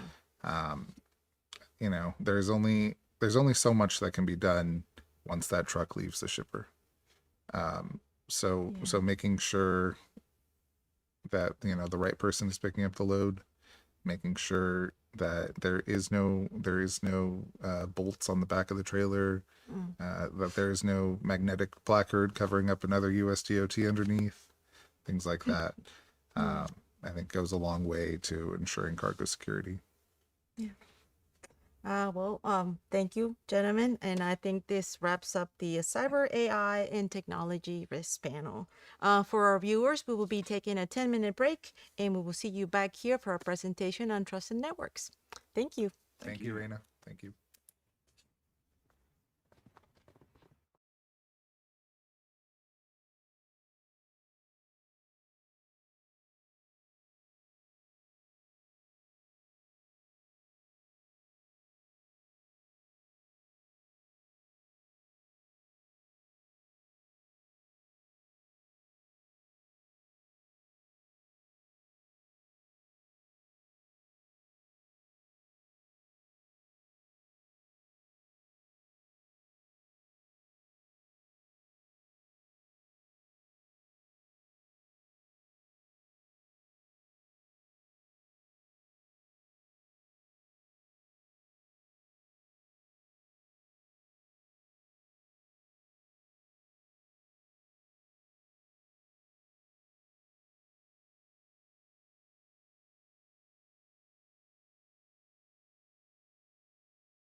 All right, welcome back to our symposium.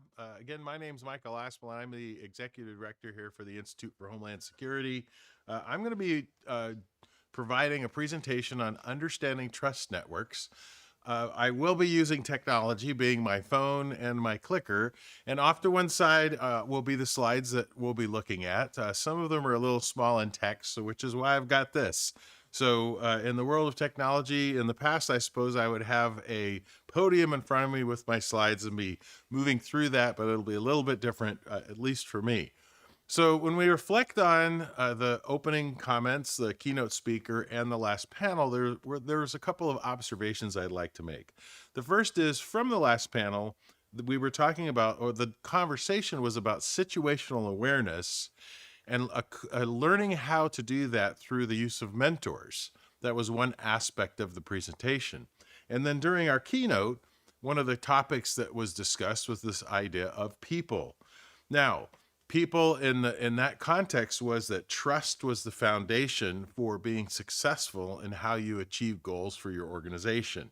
This is done, those trust networks are not just limited from person to person, but they can be people to organizations, they can be company to supplier.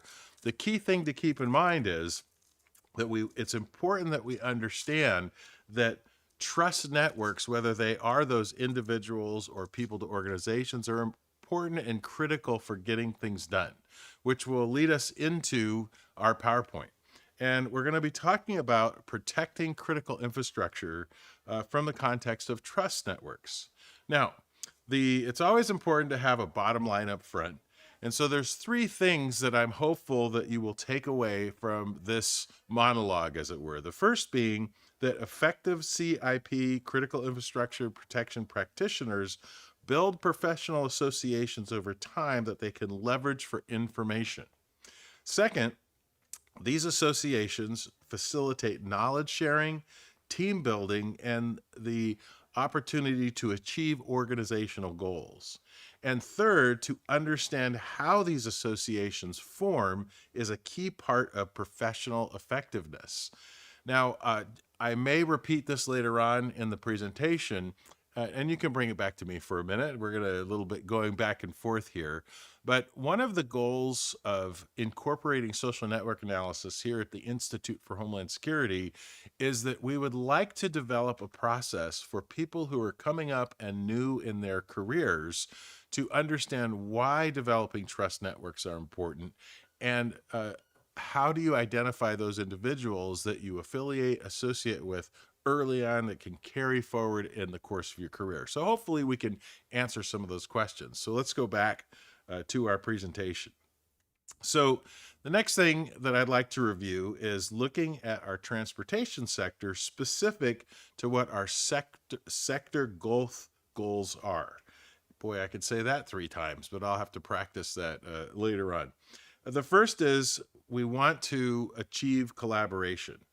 Collaboration being focused on promoting collaboration between the transportation sector stakeholders so we can build those partnerships for creating a resilient industry.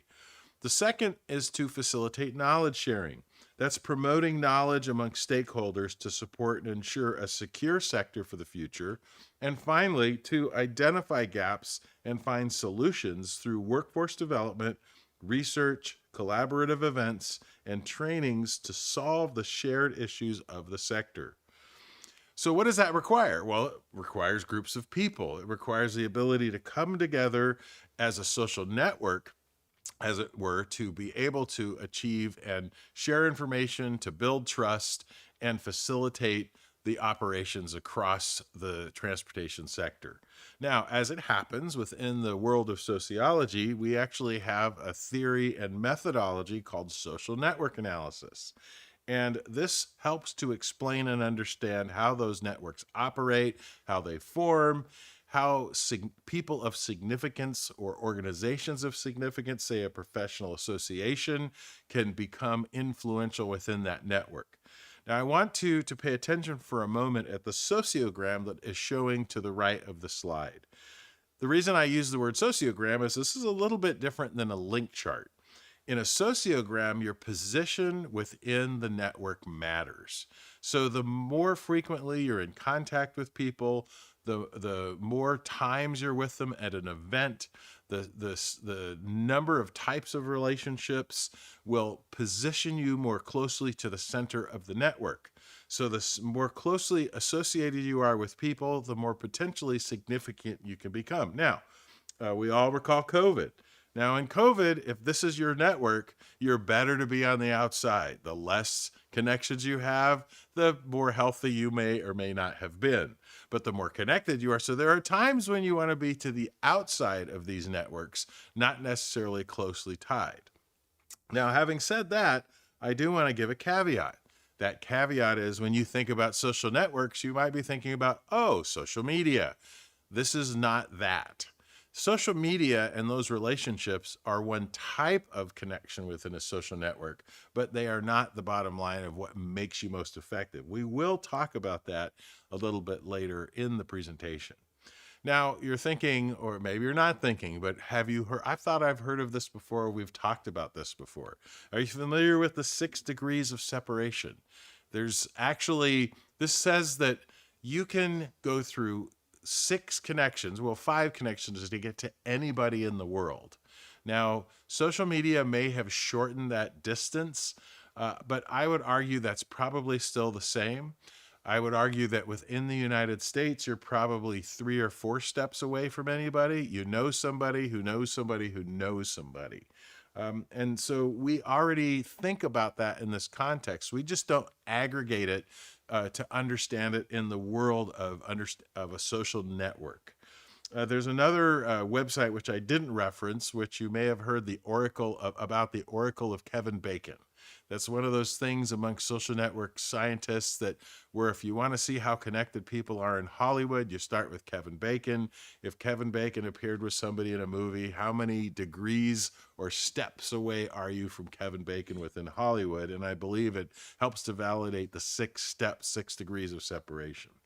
Now, it happens that I did not explain that in my background. I came from law enforcement, and I had the opportunity after a 26-year career to then serve at the Naval Postgraduate School, where I was specifically teaching social network analysis for 7 years. So during that time, and then once coming over, I always like going, I'm getting ahead of my slides here. So during that time, I wanted to bring social network analysis here to the Institute. And so we do have a library, which I'll reference in a minute, but I wasn't paying attention and I skipped a slide. I've got like some audience members to my right or left, so I'm looking for that validation. Just shake your heads at me so I know I'm doing all right. But I think it's important that when I talked about where you are positioned in that network. So I need to do one more little foundational conversation before we move forward. And that is, I said the closer you are to the center of the network can be determined by the types of relationships that you have with those around you. So what I've attempted to do in this slide is to provide you with, I've come up with 9 types of relationships, and it's possible that you have more than one relationship with a person within your professional network. And you'll see I've got a list here. Friendship. You went to college with somebody.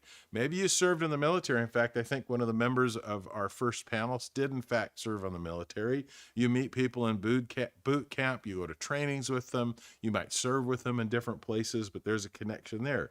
You have workplace connections. You have professional associations. And this goes on and on. I do want to differentiate between some of these relationships are people to people. Some of these relationships are people to location or people to organization. So there's different types of what we call actor classes that you as an individual can be a part of that makes your social network either richer or more distant depending on how you're engaged. Now, when I had jumped ahead earlier, I said that here at the Institute, we have a number of papers on social network analysis. So if after this is over and you're interested in looking at our website, you can go. I believe we've got 4 or 5 posted now. We have another one coming out, which I'm going to preview a little bit later in my chat. So having said that, let's give you a practical example of what are networks and why do they matter. Now, I had mentioned that I was in law enforcement for 26 years.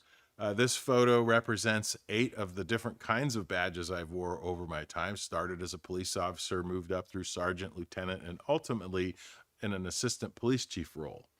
Now, as it happened, while I was an assistant police chief in the city of Monterey in California, we unfortunately had a homicide. An individual killed his wife and reported her missing. We had been talking to the individual. At some point, he decides he needs to go and look for his wife. Roughly about an hour after we released him, we actually found her body, and this became a murder investigation with this guy being the suspect. Now, unfortunately, the person fled. This individual, this man fled. And we had information that he was headed south to San Diego to cross into Mexico. Now, as it happened, I had just completed a course of instruction at the Naval Postgraduate School getting a master's degree. One of my classmates happened to work for the U.S. Border Patrol. So here's what we were up against. We had a suspect who was fleeing south. We had some information on the vehicle that person was driving, and I knew nobody at the San Ysidro border crossing at the southern end of California that I could call. But I did have a friend who I had been went to class with, so we were an alumni together. We had been friends, we had hung out a little bit, and I had her phone number. So I called her up. As it turns out, she was currently serving in Texas. I said, hey, here's what I have. Here's what's going on. She said, all right, here's what I want you to do. I want you to call this guy at the San Ysidro border. Here's a number. Tell him I told you to call and tell him what you got going. So I did exactly that. I had developed a trust network, and all I needed was that name of the individual down there to say, hey, so-and-so, my friend told me to call you and talk to you, and I need your assistance. It cut through lots of red tape, and we were able to get the license plate into a recognition software. Didn't get the person right then. It took a little time, but he is currently serving a significant prison sentence. It just took time. But the point is that I used my professional network, which was also bolstered by the fact that I was friends with this individual and we had gone to college together to get something done. Now that's a example of just my own personal trust network, as it were. But I also want to share with you another application where we can do this from an org-to-org perspective. Now, keep in mind that much of social network analysis in the criminal justice law enforcement realm is tied to criminal investigations or understanding or disrupting dark networks. So I was part of a project where we were looking at border operations sector assessment, specifically at open source data sets. So things that were in the media that helped us understand how cartels were organized in Mexico. And so our goal here was to do a social network analysis looking specifically at illicit organizations so that we could understand how the cartels were connected, how the cartel factions were affiliated, and ultimately what we wanted to do was examine gangs that were moving up in the pecking order and or as it were, the power spectrum that could potentially become cartel status over time. So I had talked about the different types of relationships that people and organizations can have, which would bolster achieving some goal.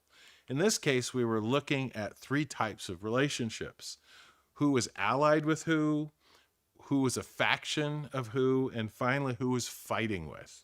And again, using just open source media reporting, we were able to create a map that demonstrated how various cartels and gangs trusted or did not trust each other. Now, this is getting a little bit into the weeds for social network analysis because we're not doing training, as it were. But what you see here is the allied network of cartels and gangs that existed during the time that we were conducting our investigation. The only thing that I'll tell you, since it shows sized by total degree, that means the number of connections that each group had with other groups in the area. In this case, the larger you are in terms of that square, the more connections you had with other illicit organizations. And then we did some work on what's called subgroup analysis, which looks at, based on the information you have, who is most likely to be affiliated with who in this network. Now, we also then looked at the conflict network. So who wasn't getting along with who? And what's important here to pay attention to is if you were being aggressive and attacking, you had a bigger square. So the more you attacked, the larger and more influential you were within that network. We could also do the reverse, which was showing who was being attacked. And so at the time that we were doing this analysis, we were able to make some predictions of who we believed was going to move up in the power system with what was going on at that time.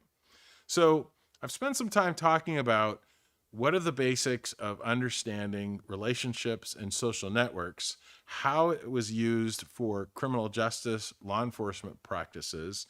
But really what I wanted to spend a little bit of time chatting about is how does a CIP practitioner use social network analysis to understand their network? And as I said in the beginning, what are the tools that we can teach youngsters coming up in our organizations so that they also can more quickly establish trust networks so that they can make informed decisions as they're doing their jobs? Now, as it happens, we have just worked with one of our writers, authors who, and in fact, I sent the email out today that we will be posting this paper available on our research site. The title is How CIP Practitioners Identify, Infer, and Validate Trust Networks Using SNA to Identify Evidence-Based, People-Centric Best Practices, which we've heard about people-centric pathways in both the first, our keynote, and then our first breakout group. There's a quote here. This was written by Mr. Michael Maloney. It says, "The interconnectedness of modern critical infrastructure demands information sharing across trusted networks between CIP practitioners to preserve the integrity of systems that rely on one another for optimal functionality." So that is kind of one of his opening statements. Now, he sought to define what is a trust network within critical infrastructure.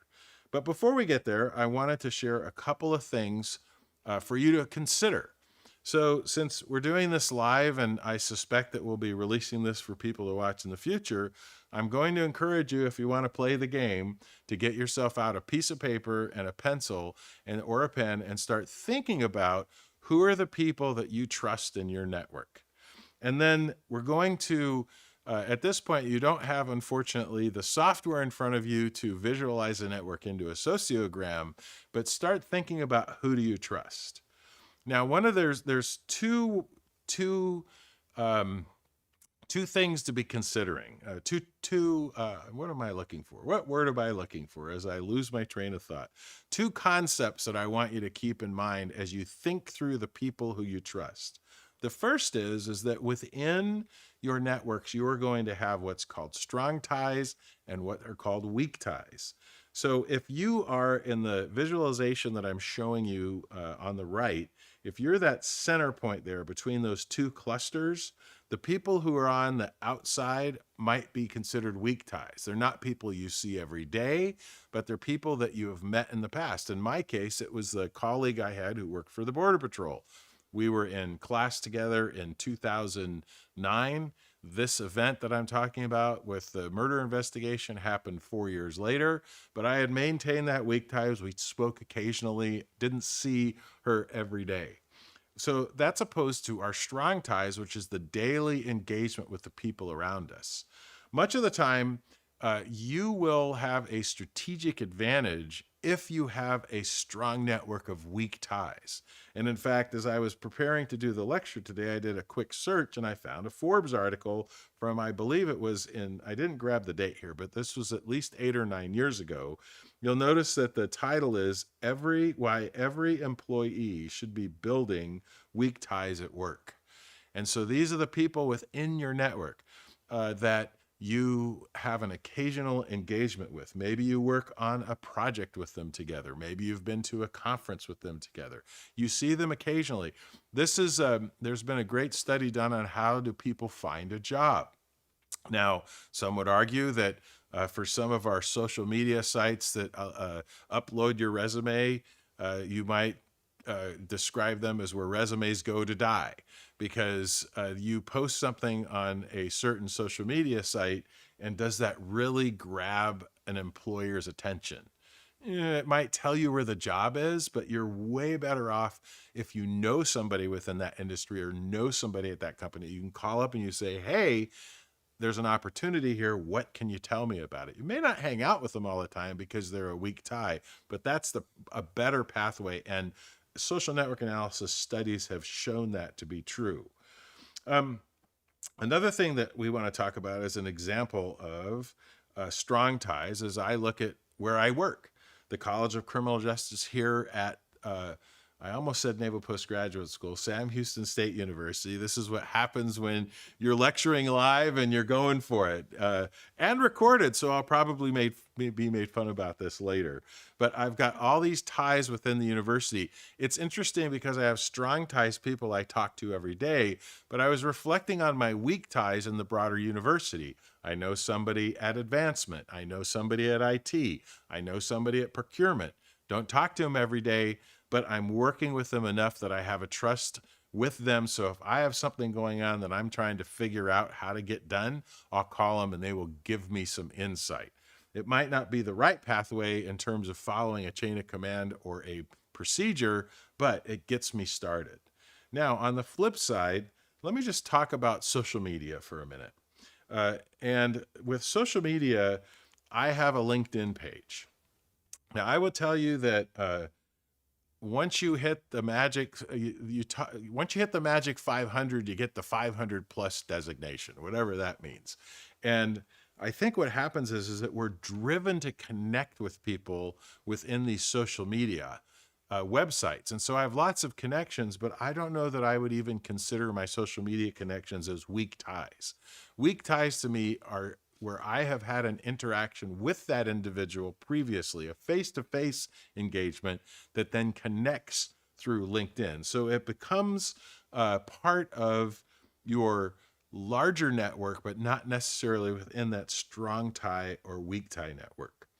Now, I talked about two elements of understanding. The first was strong ties and weak ties. The other one I'd like to discuss is your formal and your informal networks. Now, an example of the formal network is the chain of command. This happens to be a police department from the org chart.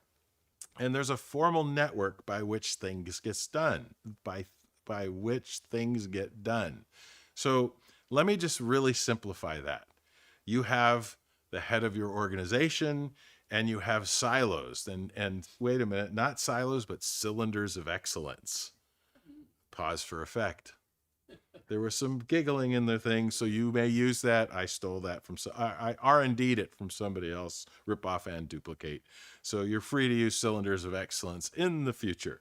But this might be the way things get done. People work in their formal networks, and when they need guidance, they work up their chain of command or they go to that person. But what's an informal network look like? How does it actually get done? So here's my representation of how it actually gets done, is that you don't really go through your formal networks, but it's the people you know and how you get to this person. And each of those different lines represents a relationship type. So it's not just about the formal relationships, but it's about understanding how you move through a network, whether it's informal or formal, whether it's through your direct ties, your strong ties, or your weak ties. Now, I've been talking about relationships, but how do we define those things? Well, we do that, and how do we tell a up-and-comer and share with them how to build their networks? Well, in social network analysis, we have relationships, we have actor classes, which could be people, places, or events, but we also have something called attributes. Attributes are what we call non-relational characteristics. So if you've been playing along and you've been listing out people that you have trust with, maybe even identifying if they're a strong tie or a weak tie, and then even determining if they're an informal or a formal network, What are the things that you know about that person that you would want to share with others, those attributes, those non-relational characteristics that you could share with others? So I have a kind of a partial list here. The first, in my opinion, is a willingness to be vulnerable. Are they willing to share their story? Are they willing to tell you the ups and downs? That this is where I made mistakes. These are the people you can trust. These are the people that maybe you should be checking or verifying when you hear things. Have they demonstrated integrity? Number two, are they honest? And again, honesty goes to vulnerability. If you've spent any time around me, I love to tell stories. Yeah, I embellish them, but it's always based on truth, and it's always about just sort of being entertaining. So that's a little bit different than somebody who is telling you things because they're trying to make themselves be more important or make something more significant than it is. The next is benevolence. I like to tell people I'm totally willing to share my failures and where I did not make good decisions, because I don't want them to repeat the same mistakes that I've made. I want them to go make their own unique mistakes, so when they come talk to me about it, we can laugh together and say, wow, that's really good. I hadn't thought to do something like that. But it's about willingness to share your knowledge, to show grace, to help that person develop in their career. Next one, which I think is a big one, and that's time and grind and friendship. It's just not enough to see them and ask how they're doing in the hallway. Have you gone to coffee with that person? Have you gone through a time of difficulty where you had a disagreement and you've taken the time to work through those issues and resolve them? Are you willing to resolve those issues? Number 5, be consistent with information. As the executive director of the Institute, I talk to people about what I'm thinking. I'm talking about what's coming down the pipe to the extent that I'm allowed to do that, because I want people to be informed and understand how is the greater university shifting? How is the College of Criminal Justice shifting? What are the needs? Where the direction that we're going? And I need to be consistent in helping them understand why I'm making decisions to go in a certain direction, or why we're taking a company in a certain direction. Be truthful. This is probably getting a little bit redundant, but honesty in law enforcement, you lie, you die. So there's no point in misrepresenting things. You say what you mean what you say, and you just be honest. And then finally, something that is an attribute is how much time you spent in your position.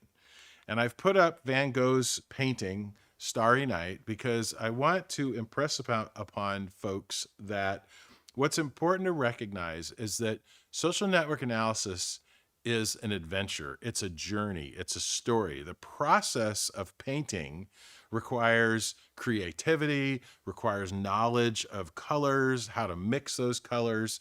And the key of being successful in developing your trust networks is really built upon those same principles, is give yourself permission to work through the process, to develop and create that painting. In the end, you could have a masterpiece of a relationship with others around you, and you've developed that trust network. We're always trying to ask the question within all of our sectors, tell us 3 people or organizations that you trust.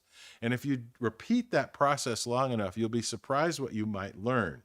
So going back to Mike Maloney's paper, I want to leave you with this quote, and then we're going to do a real quick exercise. The quote is this: CIP practitioner trust network definitions. A social network consisting of both formal and informal, strong and weak ties to facilitate bona fide information flow while also allowing new information and practices to enter the network, and complying with relevant regulations and laws designed to achieve decisional advantage. So think about your this is our definition of what a CIP practitioner trust network looks like. Do you agree with it? Do you think there's something we missed? Well, we want to hear from you, which is we want the dialogue. We want the conversation. We intend to continue to have these discussions about what makes a trust network, and can we develop at least some guidance for folks coming in so they can understand how that emerges over time and how you can be part of it. Okay, now on to the exercise. Is that I'm going to encourage you to think about the people that you trust. And then I want you to go talk to those people, ask them who they trust. And pretty soon you're going to have a collection of, in social network analysis, we call it ego networks. That's not means that you're better than anybody else. It just means these are the people that you affiliate with. And if you aggregate those ego networks together, you will come up with something that might look like this. And then you will really be able to identify who are those people within your trust network that are most trusted. And so I know it's some people make fun of sociology as not a real science. I disagree. I have a bachelor's degree in it, but there's no question, and you can come back to me now. There's no question that understanding the network in which you are embedded and understanding those individuals that you can trust, those organizations you can trust, beyond just your business, that it can be who your suppliers are, who your brokers are, that is all part of creating a secure critical infrastructure. So that's what I have for you, is this is sort of like the intermediary. We're ready now to, I believe, break for lunch. And so we will be back in about an hour, and we've got, I believe, 2 more. I'm looking over here at Clyde. Clyde, did you want to come up here? I totally put you on the spot. No? What do you mean no? Okay, I won't put you on the spot that much. Clyde's sitting over there making gestures at me, appropriate supportive gestures, of course. But we'll be back with in about an hour with 2 more panels before we wrap up today. So thank you very much, and we'll see you back here shortly.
Welcome back, everybody, to the Institute for Homeland Security's Conference for Secure Transportation Systems.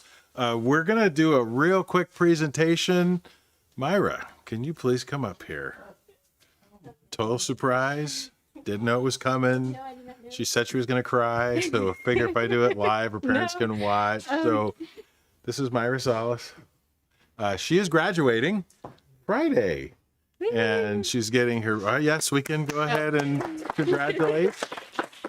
So Myra joined us when? How long ago? A year ago. Do you regret it? No, of Okay. course not. And Well, maybe sometimes. because of your boss? Yeah. Okay. No. We have been thrilled to have her on. She's getting her master's degree. She has served us writing research papers. She's been a team leader with other students, been a positive influence. And we're sending her off right because she is going to be joining the FBI.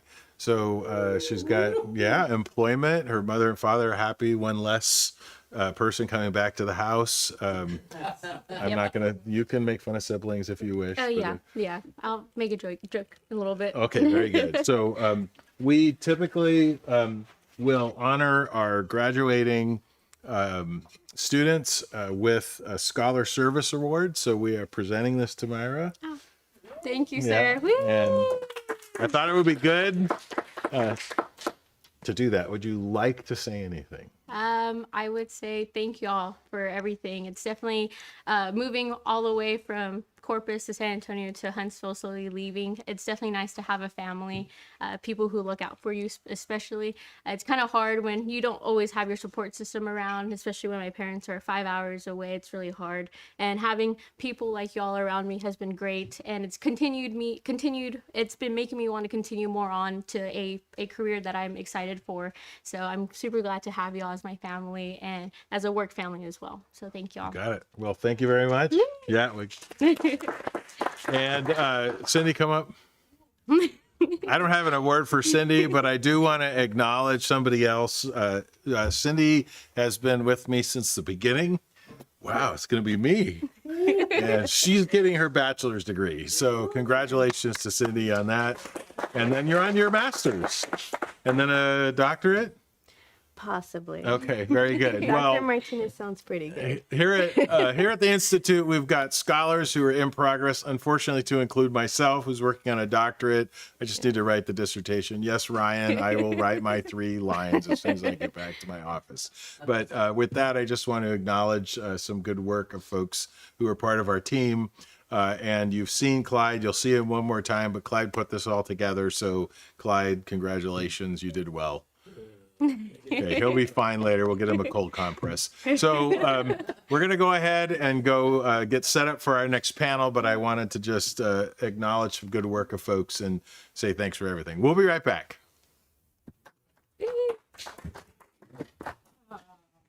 Gotcha.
Welcome back.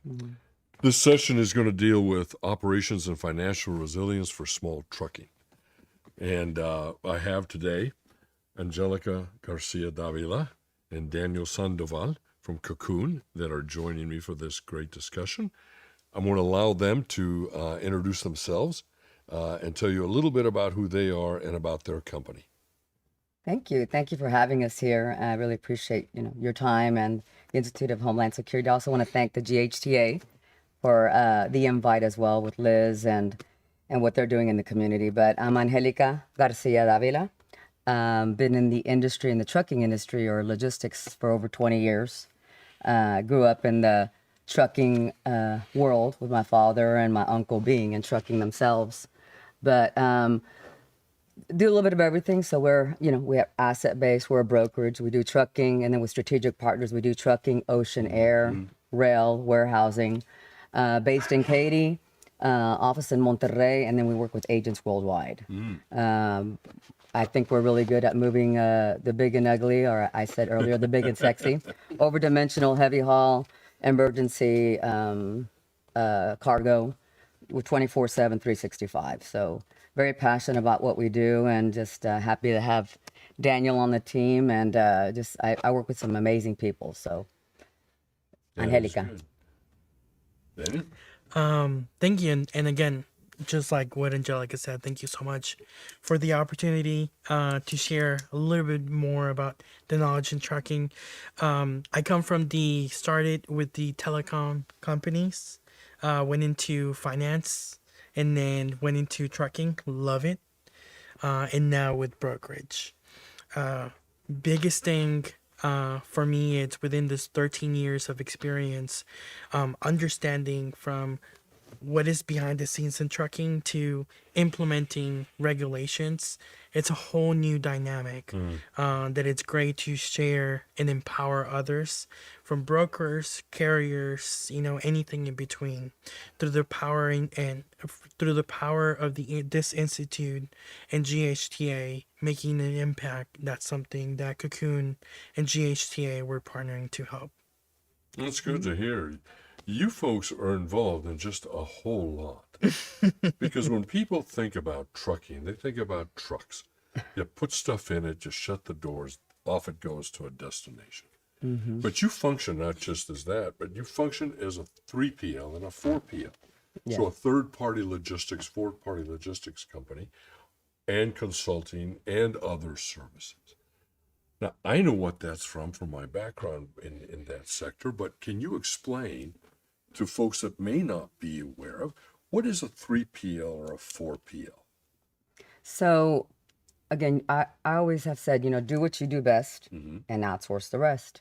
So I would say that my strength is in trucking and on the brokerage side. But because we have to get something from anything that we're looking at here, it has to get from A to B or A to Z. And so if you're moving a rig, for example, a 3,000 horsepower rig from somewhere in North Dakota to Mexico, there's a lot that entails in that. So you have to hire the rigging company, the trucking company, the company that does the permits, the charter the vessels. So it's just a lot of dynamics that go in, pieces of the puzzle. So you're moving one rig, one customer, but you have about over 40 different partners, because everyone's really good at certain things. And I love to work with people that are smarter and better and know about that particular, again, riggers, for example. So it's just, it's too much for just one person. So I feel like you need to collaborate, and it's those relationships to be able to get a job done. So what's good about us is that a customer can call, one call can actually do it all, because of the partners and because of the over 20 years of experience. You tend to get to know people and what they do best, and then once you build a relationship, you tend to work with them for a long time. Because you trust them, you understand. So in business, you want to do business with people that believe, and trust. Very much. It takes a while to do that. That is true. Do you have something you wanted to add? Yeah, so just like, how Angelica explained it, we go back to 1PO, that one-on-one conversation. You dynamically, the more that you involved and the customer evolves, so planning, right? 3PL, you have the brokerage, the customer, the carrier. You build that relationship. 4PL, I mean, you're talking about a huge now warehouse. Yeah. Who manages? Angelica manages. You Crazy. come by and you say, how's my things going? Right?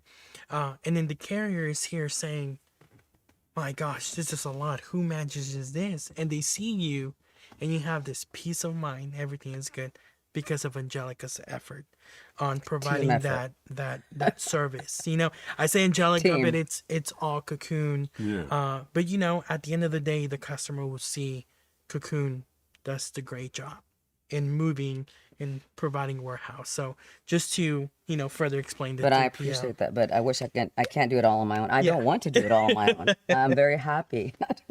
Well, and maybe that's a good precursor to start the discussion on the basis of the value of a trusted network. Because transportation sector is ridiculously complex. We know that. There's a number of subsectors, and then there's verticals under all those subsectors. Very complicated, very complex sector.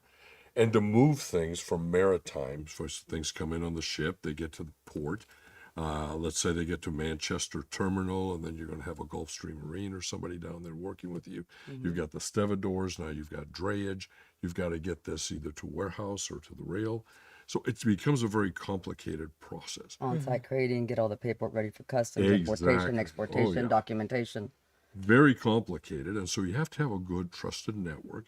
And 3PLs, 4PLs, third-party logistics, 4-party logistics, 5-party logistics companies help to provide that. And that's becoming, from what I've seen, much more prevalent across the transportation sector. The more complex the sector has gotten, the more prevalent those companies seem to have gotten as well, for everyone from small companies all the way to the largest companies using them. So that's going to be something that we'll come back to on that. I had a question. Texas is the largest trucking state in the United States. That's amazing. It's also one of the most volatile and unforgiving for small carriers.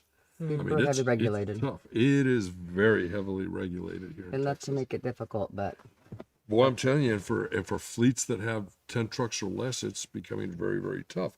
Now, as I remember from my days back, some of the things that you're going to have to look at, if I remember right, the biggest cost effects that I would have to look at would be fuel and insurance. At least back in my day, those were going to be the two highest costs that I makes needed to you or deal breaks with. you. How is it nowadays for you? It's horrible. I mean, it's definitely the biggest challenges. Again, Fuel and driver, insurance? you know, yeah. So it's when I started owning trucks back in 17, I was paying between 8,500 and 12,000 per unit. Now it's 15,000 if you're lucky, but I've seen rates almost up to 25,000 per unit. So that's what, more than, you know, almost double. Yeah. And then now you have fuel at, they used to sell at over $4. I have a load. We have loads going to California. It's over $7. Yeah. So it gets tough, but that's when you have to find those relationships again to build the rapport to your customer, because it's not, yes, cost is super, super important, but the relationships and having that, the outside of the customer service. So what are the costs? What are the non-negotiables? So it's safety, it's customer service, it's you know, being there. Again, that's why we implemented the 24 hours a day, 7 days a week. So the emergency services is what's helped us also to be able to overcome and keep those healthy margins to move forward, because it's tough. It's tough. So I don't know. We don't own the 70 trucks anymore. So what we do is we own, you know, the hot shot trucks, but then we work with other partners that have the 80, 100, the 200 trucks to be able to support some of the projects that we have. So it's very important that we maintain those relationships to be able to get a job done. At the end of the day, my customers, like, we need this you know, sometimes when it's an emergency, it's like they don't even ask for the quote. They need something and it needs to be on the spot, because every hour, minute that we're not there or something's not there, I mean, it's the loss, losing money. So it's a cost benefit analysis at the end of the day, not only for us as the trucking company or the transport company, but it's cost benefit analysis also for the client. So you have to create the win-win. Exactly. It becomes very much of a brokerage hustle on all of that there. So it does become tough. you want to scale, but you certainly have to be careful about scaling, and you don't want to scale too fast. You and I've had a conversation about that. We both have Been there, done experience that. with that. And so, what words of wisdom would you have for small carriers that want to be competitive? They know they have to be competitive. They're looking at these costs. Again, fuel and insurance, two of the biggest ones that are going to hit you right off the bat, but then workforce and then the regulation and trans-state commerce. How do you scale at a good rate without putting yourself over the top where you get yourself in trouble? You can start that one, but then I'll go from experience because I've been there, done that. So Yep. So ruling out diesel prices, Mm. ruling out insurance. Those are the scary boys, Yes, they are. right? Assuming we push that aside, what can you effectively bring into your business? That should be your mindset. How you feed your business is through money. How are you going to do that? And one, having the relationship with Cocoon, us as brokers. Same thing with the experience with the customer. What experiences did you do? What impact did you provide the customer during the logistics transition? their cost savings, like they want cost savings as well. Yeah, exactly.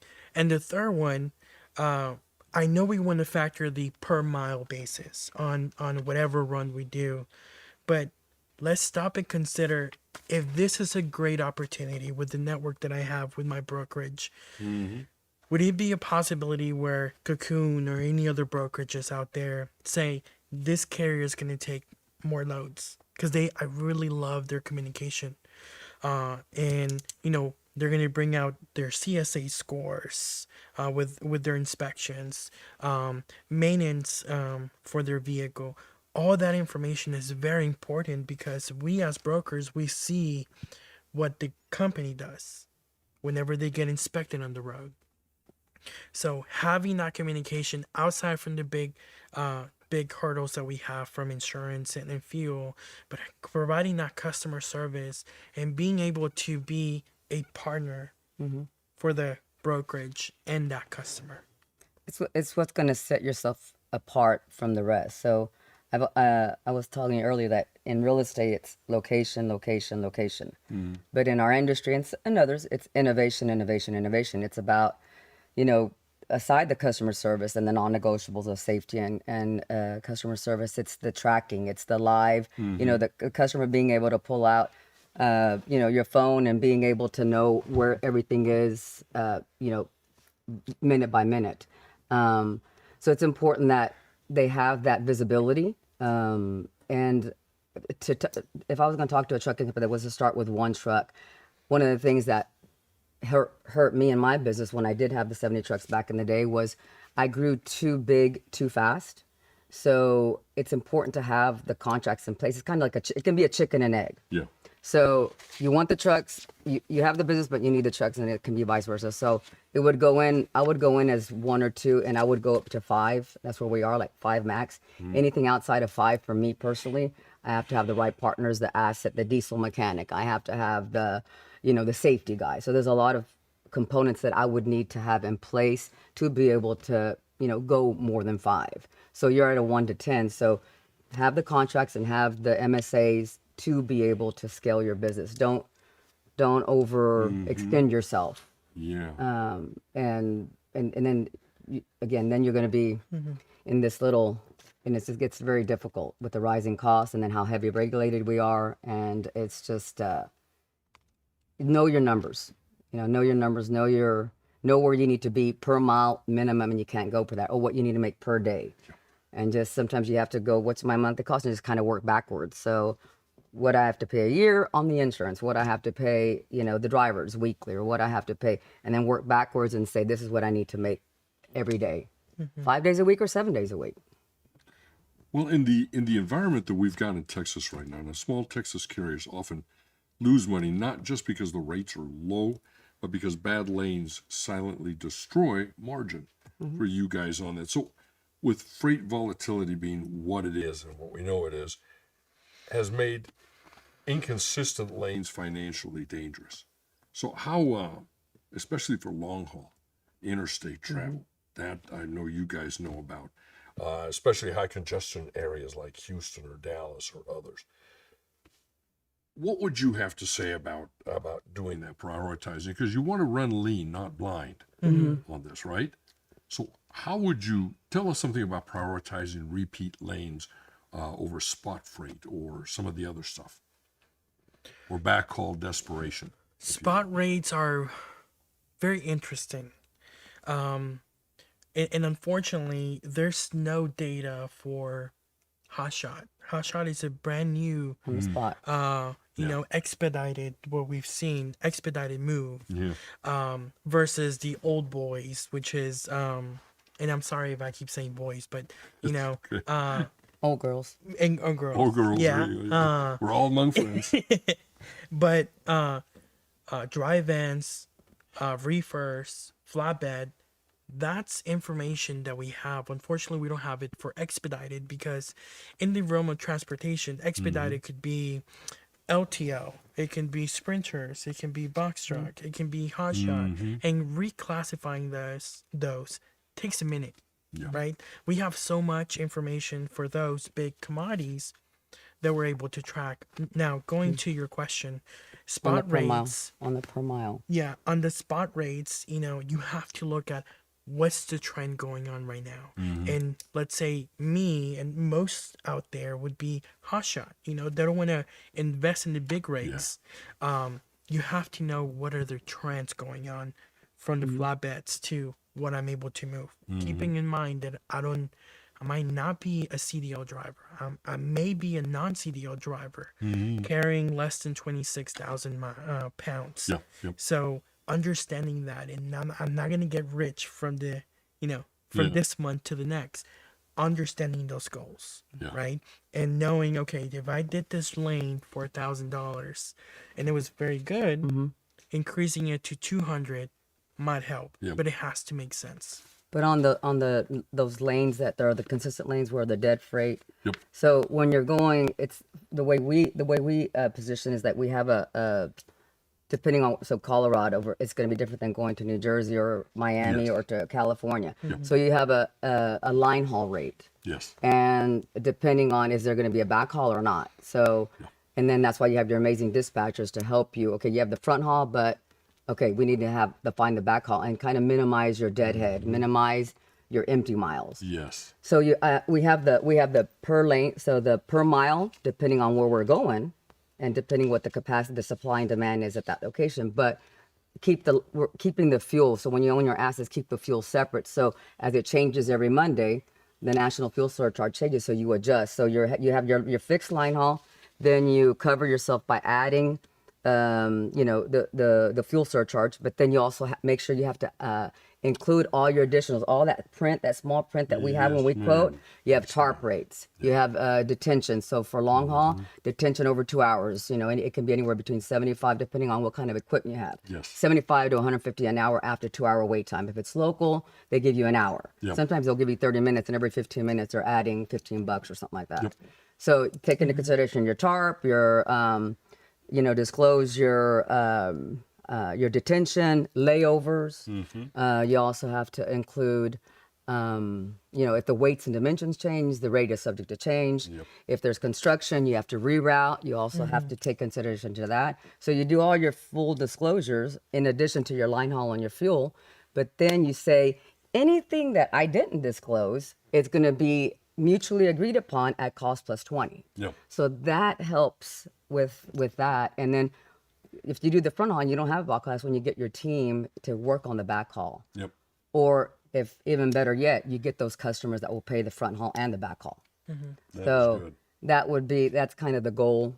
But cover your bases from the very beginning to get to a point where you can also make sure that where you're going, you're covering a back haul or empty miles to a popular location. So you're kind of extending instead of expanding, if Yes. you will, that, which makes sense. And that's a good way to do it. Let me ask you this. In today's geopolitical environment and the way things are going on with the world, we're in everything from the tariffs to everything else and regulation going through the roof. How is that impacting carriers and companies your size? How are you having to deal with that? And make part of that, how is that affecting your workforce? Because workforce, as we know, is hugely important in your area. Homeland Security right there. Yeah. ICE, what you said earlier. Go ahead, tell us about it. I mean, yeah, because all of these things do impact, especially do. if you're not just a trans-state carrier, but a transnational Yeah, carrier. in and out of Mexico and so Yeah. forth. Yeah. So I mean, again, abide by what the heavy regulated on many levels. Yep. But when you have the tariffs, so you have to start. Where can we diversify? Not only the client base, but where do you diversify the industry as well? So you have to start. Remember, there's vertical and horizontal Yes. growth and expansion. So you have to be able to, have a broader, customer base. So not only oil field, of course, I love the oil field. And like I said earlier, I love the big and ugly. And I love the 24/7, 365, and I love the intensity of it. Yep. But it's good to have that freight, that consistent, get into automotive, get into reefer, the temperature controlled, climate controlled. The day we stop eating and drinking, then we're all in trouble.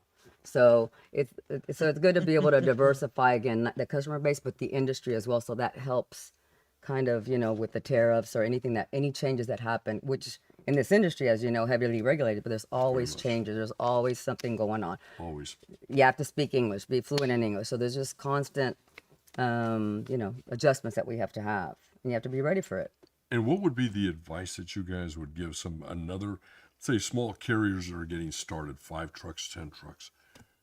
What advice would you give them in being prepared for dealing with all of the regulatory and compliance issues that they're going to have to face?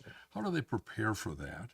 And what resources might be available to them that they might not know about? So this is one Yeah. for sure.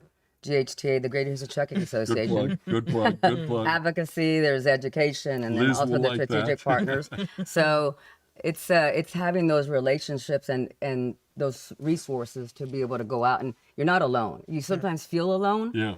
but you truly are not alone. But they're not going to come knocking. I don't think I've ever had a contract. I don't think anyone's come knocked on my door at home and said, "Oh, you want to work or you want to do this." No, it's about going out. So the education that we get here at Sam Houston, but it's not only what you know, but it's also who you know, and it's those relationships that will help, get Yeah. you to the other side. Exactly. And, aside from that, GHGA can help and provide what changes are coming that are, like you said, geopolitical. And most of it is because we're heavily regulated by the government. Yeah.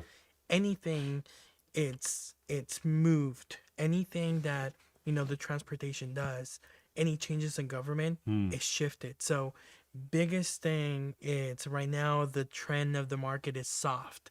But why are we soft? Because there's midterms. 2 years ago was election. Those changes. Politics does affect also what we do. Boy. Mm-hmm. Believe me, I Political remember. changes. I remember. It does, and that's But- why I was asking But the it's question. not. But yeah, aside GHTA, I mean, it's doing business. Have a good attorney, have a good accountant, have someone that can help you with contracts if you don't know how to read all the fine print. Go to some resources. I know you've mentioned some that can help you do and read and put in force certain contracts. Before you force a contract, please get legal advice. Please have a consultant. There's plenty of companies, including us and people that we know that will consult, that will kind of guide along the way on where to start and who to talk to and who to have. The 3 A's: the accountants, the advisors, and the attorneys. And they're important in this industry. One of the things we've seen is Safety, of course. Again, the non-negotiables. Safety is paramount. Yep.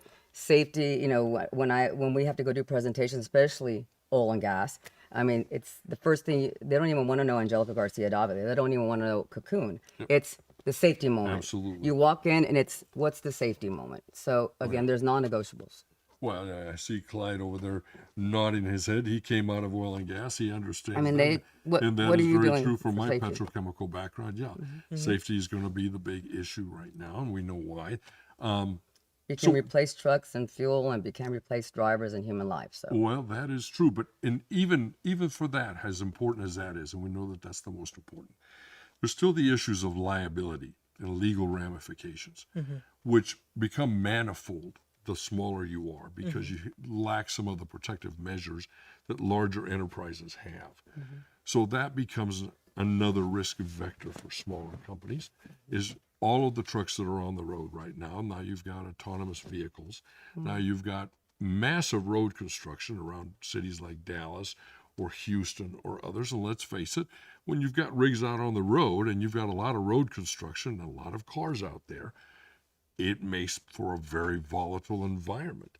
And now you're going to be facing large-scale events, which we talked about earlier just in private, whether it's a Super Bowl, but now we're going to have the World Cup Series, coming, the World Series, but World Cup. now you got the World Cup coming, and that's going to be something of an opportunity for you, but at the same time, it becomes a risk. How would you advise other trucking firms, other firms, on how to manage all of these volatile aspects? It goes, and I'm sorry, That's but it goes. Sometimes we need to come back and go to basics, you know, and that means pre-trip. And I know the gentlemen who were here earlier, they covered that pre-trip, post-trip, preventive maintenance. That's a basic fundamental thing. Just like whenever we wake up, you know, we don't go back and say, Mom, what do I do again? No, you brush your teeth. You comb your hair, right? This is the same thing. Create it, make it a habit. Why? Because even though, yes, I understand, I've done many pre-trips and post-trips whenever I would go with my drivers. But the biggest thing that I learned is if you go just around your truck, you prevented $1,000, $2,000, $3,000 ding on your pocket, knowing what happened before it happened. Yeah, I mean, the pre-trip, I mean, it's a great point because it minimizes the downtime and then also learn your route. There's construction. I mean, so you have the World Cup along with the continuous expansions here in Houston, 45. And I mean, it's a mess. I mean, it is. it's a mess in driving a Volkswagen, you know, it's a mess. So can you imagine driving, you know, having 80,000 pounds on you? So it gets to be a challenge. And so it's knowing where the construction zones are, knowing where the rerouting is. Again, remember, it's when we do loads, it's based on weight, dimensions, mile. If it gets rerouted, that's where you put the clause. It's cost plus 20. But as long as you're communicating that, hey, we've had to reroute. We're not going to be able to go through Houston. We're not going to be able to do this or that. Because then with the World Cup, they shut streets down. And you might have to go. So you have to also pre-plan your trip and pre-plan in those moments of chaos. Like when Harvey happened, we had to do that. Like, you know, hurricane's coming, we had to deploy all the trucks and get them out of the way. And then Harvey did what it did, and then you bring back the trucks. But you have to plan accordingly to try to minimize downtime, minimize, you know, catastrophes that can happen with the trucks and on the road. So So dependencies and interdependencies, not just within the transportation sector, but outside of it. So, for instance, how dependent is trucking on maritime or on rail? And how dependent are they on you? Having come out of that, it's hard to tell the difference. There's just such a almost seamless, exactly. you have to create that seamless for the customer. That's why, again, the 3PL, the 4PL, what it has to, you have to be able to. I think the success and testimonial is making that seamless transaction where they can go from rig up to rig down, for example, on a rig, to go from, you know, rig down to get all the trucks lined up. You know, one rig can be 70 truckloads. Get the permits lined up, and then going to the port, creating on site at the port, going on the ship, and then going to Mexico and then unload. So it's just, you have to be able to create that seamless transaction, and it's timing. And timing is very critical when, you know, because if the crane has to wait for trucks, then the crane's charging you. If the trucks have to wait for the crane, the trucks are charging you. If there's only daylight hours, so there's just a lot of, you know, a lot involved in trying to plan accordingly to, you know, to be able to do what you're saying. It's So maddening but addictive, isn't it? Oh yeah, I can't imagine myself doing no, I anything else. remember it was addictive and fun and great stuff. That rush is let You need to come back. My wife would argue that. But like, here's an interesting point, though. If you're looking at a Homeland Security perspective, right, and protection. So let's think Manchester Terminal. Okay, so there's a lot of ships, let's say, come from the Middle East and Africa. They go to Manchester or some of the other terminals over here at the port. So you're going to have a lot of offloading. Now, those crews are coming from another country. The cargo is coming from another country, and you've got the stevedore crews, the longshoremen down there, let's say Gulfstream Marine or some of the other groups down there. You're going to have your trucks there. How much of a concern is it for you on security of what's being brought in from other countries and how it's being vetted out at the terminals before it goes to your truck? And what responsibility do you have to make sure that the cargo that's offloaded and then onloaded to you is compliant and not dangerous or anything else? KYC. Know your customer. Know where the the money's coming from. FCPA practices. You have to also work with those that also comply. Again, not just the federally regulated components that we deal with, as a trucking company, but you also have to respect all the governing agencies that surround ocean, air, rail, whatever mode of transportation, warehousing. You have to KYC. Know your customer to CYA. So, I mean, without saying but it's just that's super important. You know who you're working with, know who you're doing. And So it comes back to that trusted network and thing. sometimes you have to say no. And sometimes I have had to run customers, or I have had to run, not just background checks on employees, but companies and whoever you're working with overseas. So you have to validate, check the box. But if you have that in that freight forwarder, for example, we haul for freight forwarders, so you have to that they did their due diligence. That's it. Yeah. They did their homework, and you're trusting that happened. So when you take over, I mean, then as soon as it's on the truck, strapped on, and then it becomes a liability to the trucking company. Yes. So then that's why you have your general liability, your aggregate, your cargo, a minimum of 100,000, and you have to bill a lading. So all that is enforced, and again, it takes a team. Well, it does. And that when goes in to doubt, that shout, trusted network we were talking about, because you've got to have the due diligence, not just to vet out the one group that's directly in front of you that's offloading, but where did they come from and what did they vet out? Because some of those lines go back, and if you don't check back 2 or 3 tiers, it can still come back and bite you, right?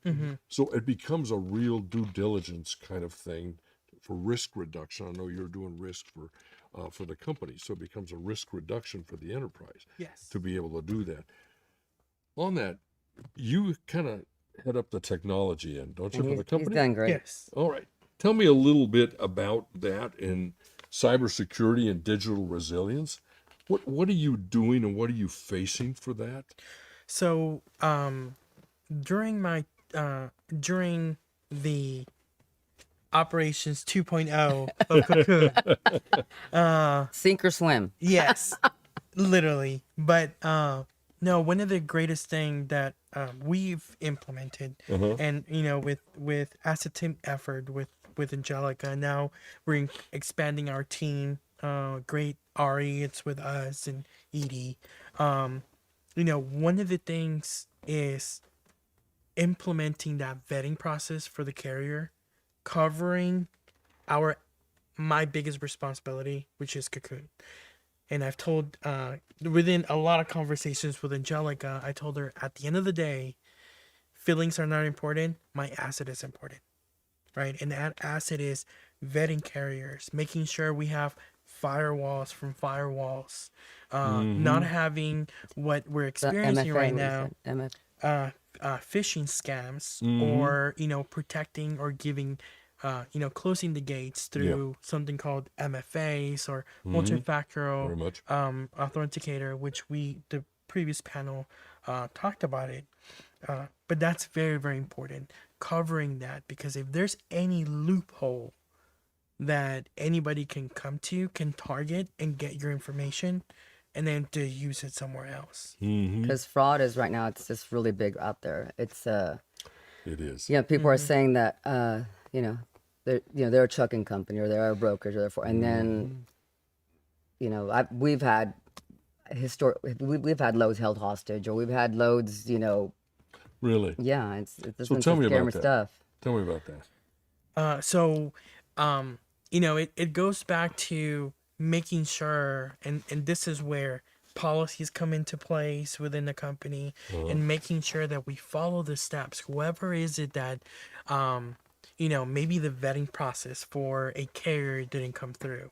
And sometimes it Or does. sometimes, like Angelica told me once, if it feels funny, don't move it. Or sounds funny, yeah. Yes. If something doesn't match up, do not use them. And those are the policies that we need to reinvent. Things happened in the past, but how do you enforce them in the future? And learn from your past. Exactly. So that's my biggest. If from all the conversation, any truck driver or person working in transportation doesn't get anything or get something, learning from the past. And transportation is good about historical data. What happened in the past and how can I implement it now? The innovation again comes in because you have to invest on systems and software and everything that's going to be able to protect and do the proper vetting, not only for your carriers, your drivers, your vendors, anyone that's coming to your company. It's just important that you have those security measures in place, security protocols needed to help with running your business. I was telling you I'm doing a load going to a military base and everything that it entails, and just the different security protocols, and the insurance company wants to make sure that you're following or adhering to certain measures. And hey, what is it? Because if you get hacked, I mean it's downtime. Someone you open up the wrong email, and then all of a sudden, again, not I've had experience on the road where someone took a load and it wasn't who they said they were.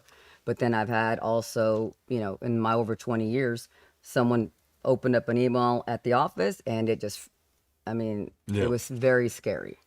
It's scary that how vulnerable that, companies and just the systems that we have, how someone can just come in and just do something. And you have to have that backup plan on those downtimes.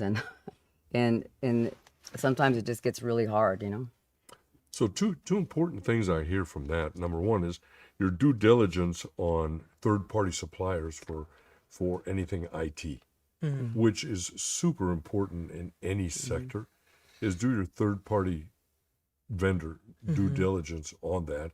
Don't just trust it because someone has a big company name and they're in the software business that it's going to be a safe issue. You're going to have to do your double, triple vetting on where they're doing business as well.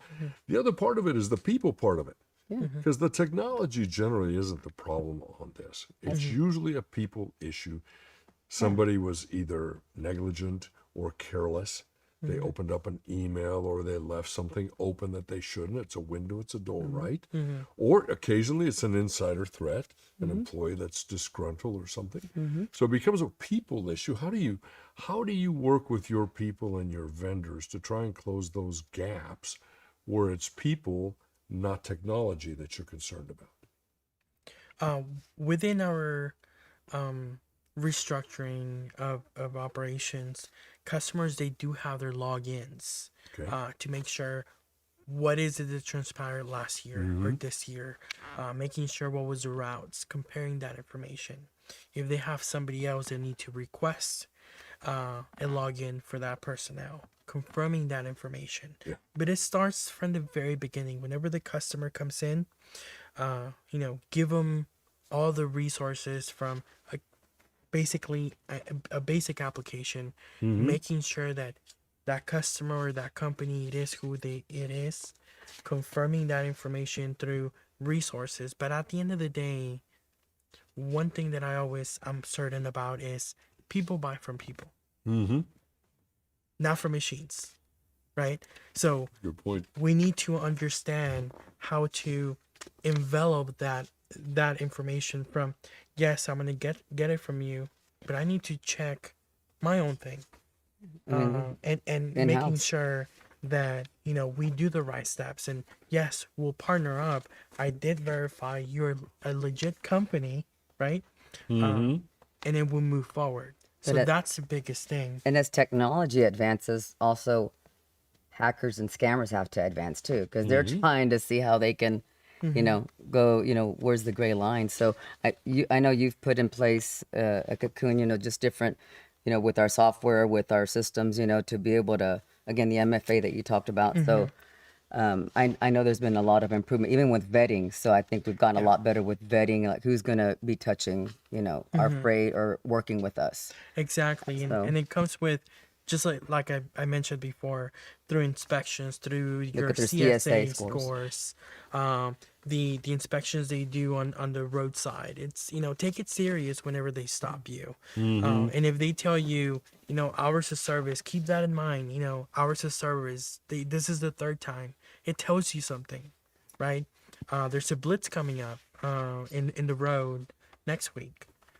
Truck drivers will know what that is. If not, then your good old friend Google will tell you, or ChatGPT. But that would be something that you must have in you every single time. Hours of service, compliance, doing post trips, pre trips, and any preventive maintenance. I just think you have to do health, just like we have to do our own health check yearly or whatever. You have to do those health checks for your system, your security, your what are you doing? What can we do better? And what's out there? Because things are constantly evolving, things are constantly changing, and that's something that I've had to learn over the years. Is just keeping up again with the technology, trying to stay ahead of the scammers and ahead of the hackers, and just keep and when the partners that you work with, the strategic partners, that they're also Yes. enforcing, and that they also have, what do you have in place? What is that you have in place to protect our partnership, or what are you doing that's probably better than what we're doing, and how can we implement that Yep. in our in Cocoon or in the industry? So again, jack of all trades, master of none. I just hire the masters. Well, that's one good way of doing it. It is a volatile thing out there. And let me ask you this: what about continuity of operations? Should you get breached? Should you get hacked? Should you have an attack of some kind, and it takes you down? The average cybersecurity attack generally puts a company somewhat in limbo, sometimes up to 30 days. Have you thought about, or do you have, or have you practiced a continuity of operations plan? I mean, because it happened to us once, so we have to, we do backup. So in that Yeah. cloud back in the day, we had, Yeah. disk, so Yeah. back up everything, keep, just keeping all your information, all your important and, very secure and, encrypted, change your passwords frequently. And it's, but it's just trying to get those things in place to be able to, for the continuity. It's very difficult because again, when it happened, we were down about a week, and then we had to pay some dollar amount so they can release. I mean, it was just the craziest thing when they hacked the system, and it was very scary. Since then, knock on wood, that it never I mean, it doesn't happen to me or anyone, because it does hurt the business a lot. And knowing this, whenever I was Very vulnerable, Yeah, and knowing this, whenever I was onboarded, and having that, it helped me. And this is something that it helps a lot of companies. There's something called stress tests, right? For IT and my department in operations, I do small stress tests. What if an intruder comes and they steal this? How can you recover those? So those stress tests has to be done not only financially, but through operations as well. And that's something that I've, put that scenario. If this happens, then do this. If this happens, do this. So any emails that are transpired, it can be not read, but stored somewhere. That way we can have the original copy. And internally, we might be able to we think maybe we have the best, but it's always good to have a third party, someone come in and just do hey, consult whatever their hour charge. Kind of an audit. Yeah, just kind of do a mock audit. Hey, can you come? What do you think? What do you see? What can we do different? That's very good. I'm glad to hear you doing the stress testing. Do you do any stress testing on weekly profitability, for instance? So yes, we put scenarios going on as to, what would happen by there's actually something that we read this week about what was it, the major depression, that kind of not the Great Depression, but this is something that rich dad, poor dad made, saying, there's a major depression coming, not a Great Depression, but a major. So What they're forecasting towards the end of the year. yes, so that put us on edge, and we're like, let's see numbers. Let's see what happens. What if catastrophe comes? Not literally, but figuratively.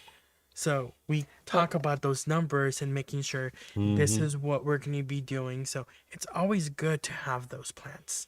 And It work is, with your it is. CFO, work with your CPA, work with who's ever leading your Yep. financial statements, just to make sure that, how are our margins. Knowing how to read your numbers is super important. It And is. we have daily, we have weekly, metrics, cash positions on Yep. where we are.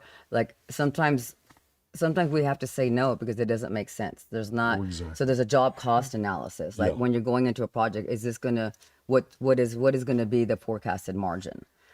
For a certain project or learn. Sometimes you have to say no because it doesn't make sense. And then also sometimes you have to say no even if it's a great project because you need money to make money.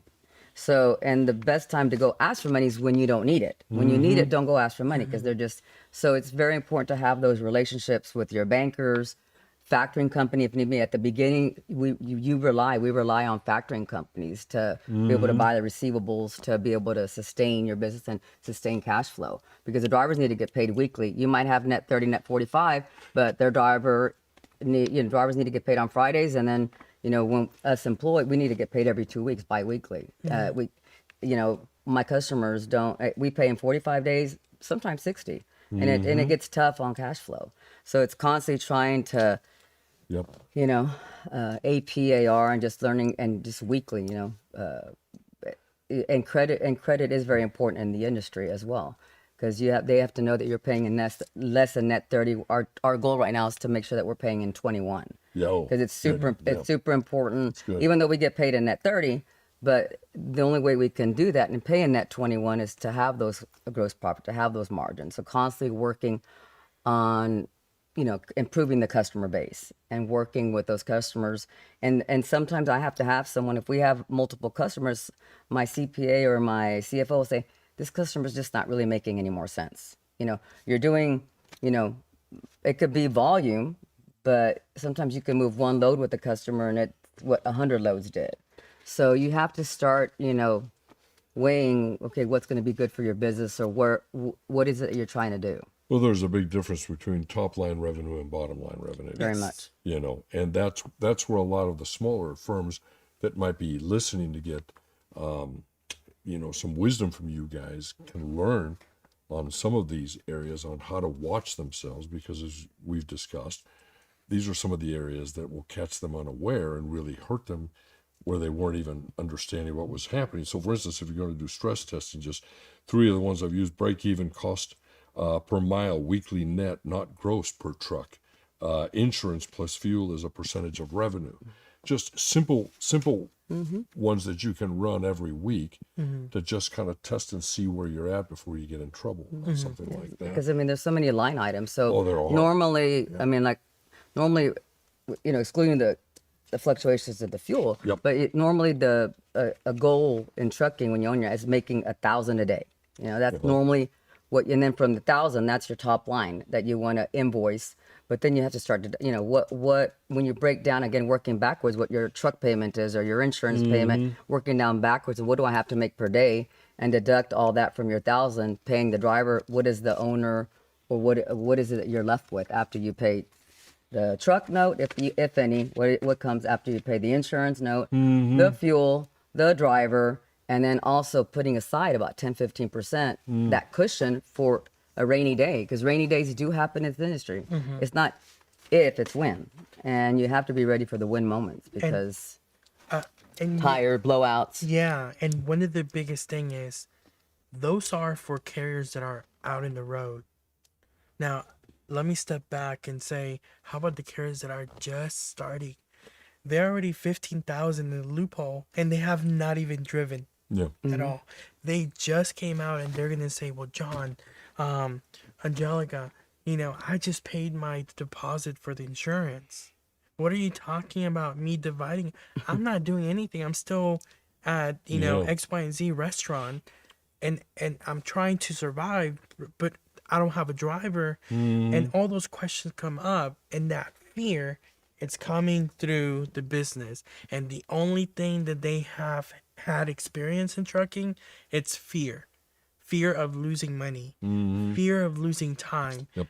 fear of depleting their bank accounts, and they don't see the positive side. And what do? They always keep blaming, is because people are not paying, the broker's not paying me good, or the dispatcher's not looking for this. But we have to understand, where do you have, what's your goal, and how you're going to get yourself out of it. Every day is a different monster, and like I said, I love you love it or hate it, but love the industry. But my recommendation is business plan, consulting, GHT, whatever is out there. There's supply chain, there's supply, with the San Jack, University of Houston, Sam Houston. So I'm pretty sure there's places that can, hey, what does it look like? What are the costs? Do the homework, do a business plan. Get something in place so you know what you're going to get yourself into besides getting the truck and what it's going to take to run. Yeah. Because it's going to take a while. The ROI takes a little bit when you start your company. Yeah. So we're down to maybe one last question here. Let's do this a bit on risk maturity and decision making. Okay. If you're talking to other small trucking firms, especially ones that are just getting started, how would you advise that they develop a risk framework in the midst of a volatile market with all of the different things we've talked about between fuel prices and insurance and geopolitical issues and tariffs and critical infrastructure problems on the road, et cetera, et cetera, et cetera? How can they set up a risk maturity framework for their enterprise while it's small, so that they can start anticipating all of these issues and address them before they come up, or at least certainly be prepared to mitigate them and to have a continuity of operations plan for when they get hit, because they probably will. I always use this analogy whenever I am talking about transportation. What's the least, John, and this is specifically for you. So I'm gonna ask you a Oh, he's asking question you a after question. you He's ask me a turntables. question. I always do that, and she hates it. Keep it well. We got 4.5 minutes. Yeah. Yes. So, what is the least favorite recipe you like to do? What? Least dish. To cook? Sorry, to cook That I like to cook, that you don't like to cook. or that I don't like to Yes. cook? Sorry. Anything Asian. Okay. So picture a recipe for Asian food. Okay. Okay. No offense to You all don't- my Asian brethren. It's just Love it. hard. Yeah. But it's can't good get- that you say hard, Yeah. right? So you have your ingredients, right? And you have your measurements. Okay. Why don't use that analogy putting in trucking? So if it tells you soy sauce is 1 cup, insurance $1,000 There you or go. $14,000 a month. yeah. Sesame seeds, Mhm. a gram. How come you don't consider $1,000 every week for fuel? Mm. What's the difference Very good. between Budget. that? So budgets are important. That's my biggest recommendation for you. That 10-15% cushion, put that aside, because again, it's not if, it's when, and just plan B and plan C when things go down. Yeah. And my biggest recommendation for mitigating risk and for putting a framework in there together, build a trusted network. Amen. Build a trusted network of the right associations, the right partners, the right organizations, and get involved with all of them, because you're going to make friends, you're going to make partners. You're going to find out who you can put on your speed dial on your phone, so when you need help, you can call somebody immediately without having long processes. But it's also a way where you can give back to the community. And the more that you give, the more that you help others, you'll find that the better you're getting at your own as Mhm. well. When in doubt, shout, and that's why again we become allies and Yep. industry partners with the GHTA because they do an amazing job They at do. that and connecting the community, politicians, Yeah. people that make actually are making those decisions and those constant changes, Yeah. working with the top fortune companies, working with the trucking Yeah. companies that have 500 trucks, but also working with the ones that have one, or working with those that don't know anything about it. So when in doubt, shout. Yes. The dumb question is the question that's never asked. And we should And tell. ignorance and not knowing is not, it's not No, acceptable. that's true. We should define Can't it. assume. GHTA is the Greater Houston Trucking Association. Yes. As you can see, she's got the ball cap on there. Now, my name is John Suarez, and I thank you so much for joining us for this session. Thank you. Anything you guys want to you. say? Yeah. We're grateful to be invited. I hope that this resonates some information. If not, it created an impact. Just how the model of GHTA is, and this institute as well. Yeah, just the first of many opportunities that can come, and Yep. just it's again coming here, got to meet you and all these amazing people. So Yeah. again, it's developing those strategic partnerships and relationships because we don't know what's going to happen from here. So it's just exciting, whatever that's going to be. But I know that I'll know who to talk to or who to call when certain things arise. So It's good. So I thank you for the invitation, and thank you GHTA and Thank Sam you to the Houston team. and for the Institute of Homeland Security. Y'all are awesome. All Thank you. right. Thank you.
Good afternoon and welcome back. I'm Shannon Lane, Program Manager for Professional Development at the Institute for Homeland Security at Sam Houston State University.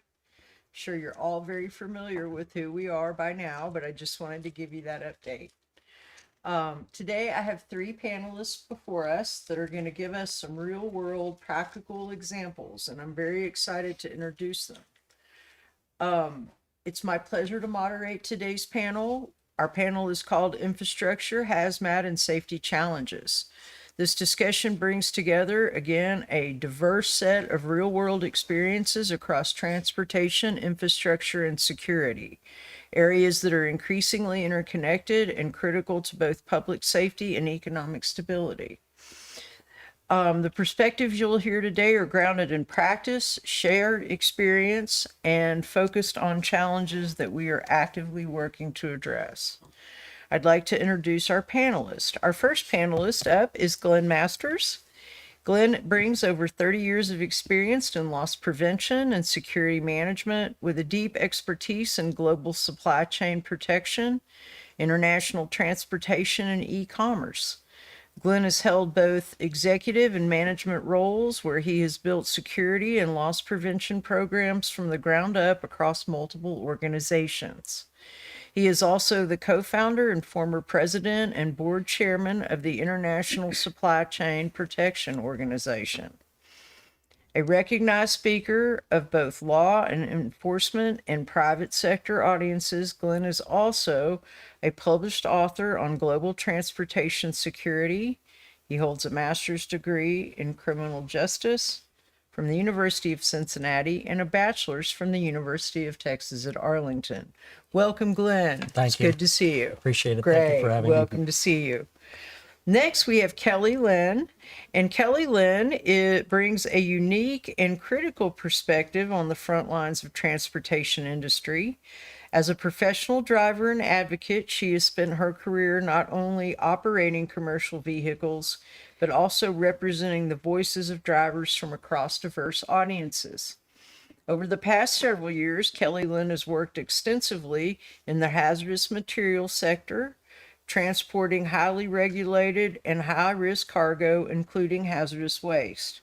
Her experience offers valuable insight into real-world applications of risk mitigation strategies, as well as the technologies that are shaping safety and security in the trucking industry. She is a strong advocate for advancing driver-focused safety innovations and brings an essential operational perspective to our discussion today. Welcome, Kelly Lynn. Thank you. And lastly, we have Shane. Shane specializes in transportation infrastructure with a focus on roadway and bridge vulnerabilities during construction and operations. His work centers on understanding how risks evolve in active work zones and how those risks can be effectively mitigated to protect both the traveling public and critical infrastructure. Shane brings a deep experience in areas such as work zone risk, structural load vulnerabilities during construction, and the complex interfaces between construction utilities and ongoing operations. He is particularly focused on practical field-level risk mitigation strategies from planning and staging to execution and inspection. That directly impacts safety and systems resilience. His perspective bridges engineering, operations, and real-world implementation. And welcome to you, Shane. Thank you. All right, so we're talking about infrastructure, hazmat, and safety challenges. And I'm excited because what all of y'all bring to this table is real-world experience. And sometimes from where I sit in my academic world, I don't hear a lot of what's really going on out there in the field. I think I know because I read about it, right? But to sit down with people who are actually working it every day and this is their reality is really exciting for me. As you know, because I'm the professional development coordinator, a lot of what I do is look at how we can better inform people, employees, and other types of workers in different verticals to have a better understanding of security mitigation and those type of strategies. So it's challenging, but it's fun. But I'm just glad you're all here. So let's start with this question.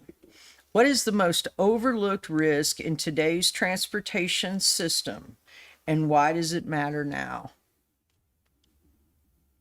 Who's going to take that?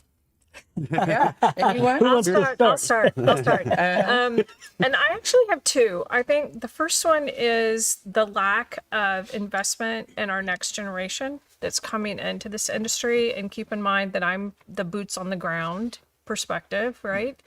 And when I came into this industry a dozen years ago, it's not a respected industry. When I was growing up and I was young, the drivers were, saviors. They were road warriors, and it was a respected job. But when I came into the industry, that had gone away, and we have not been preparing our next generation to enter in this industry, and they have different expectations, and this industry has not been keeping up with the pace of what the next generation wants and expects, those labor force issues. And I can go into those a little bit more, but I think that's the first one. And then the second one for me is the amount of people that I share the road with that are impaired, especially in states where marijuana is legalized. And between distracted drivers and impaired drivers, it's a huge security risk that I don't really think that we're addressing well.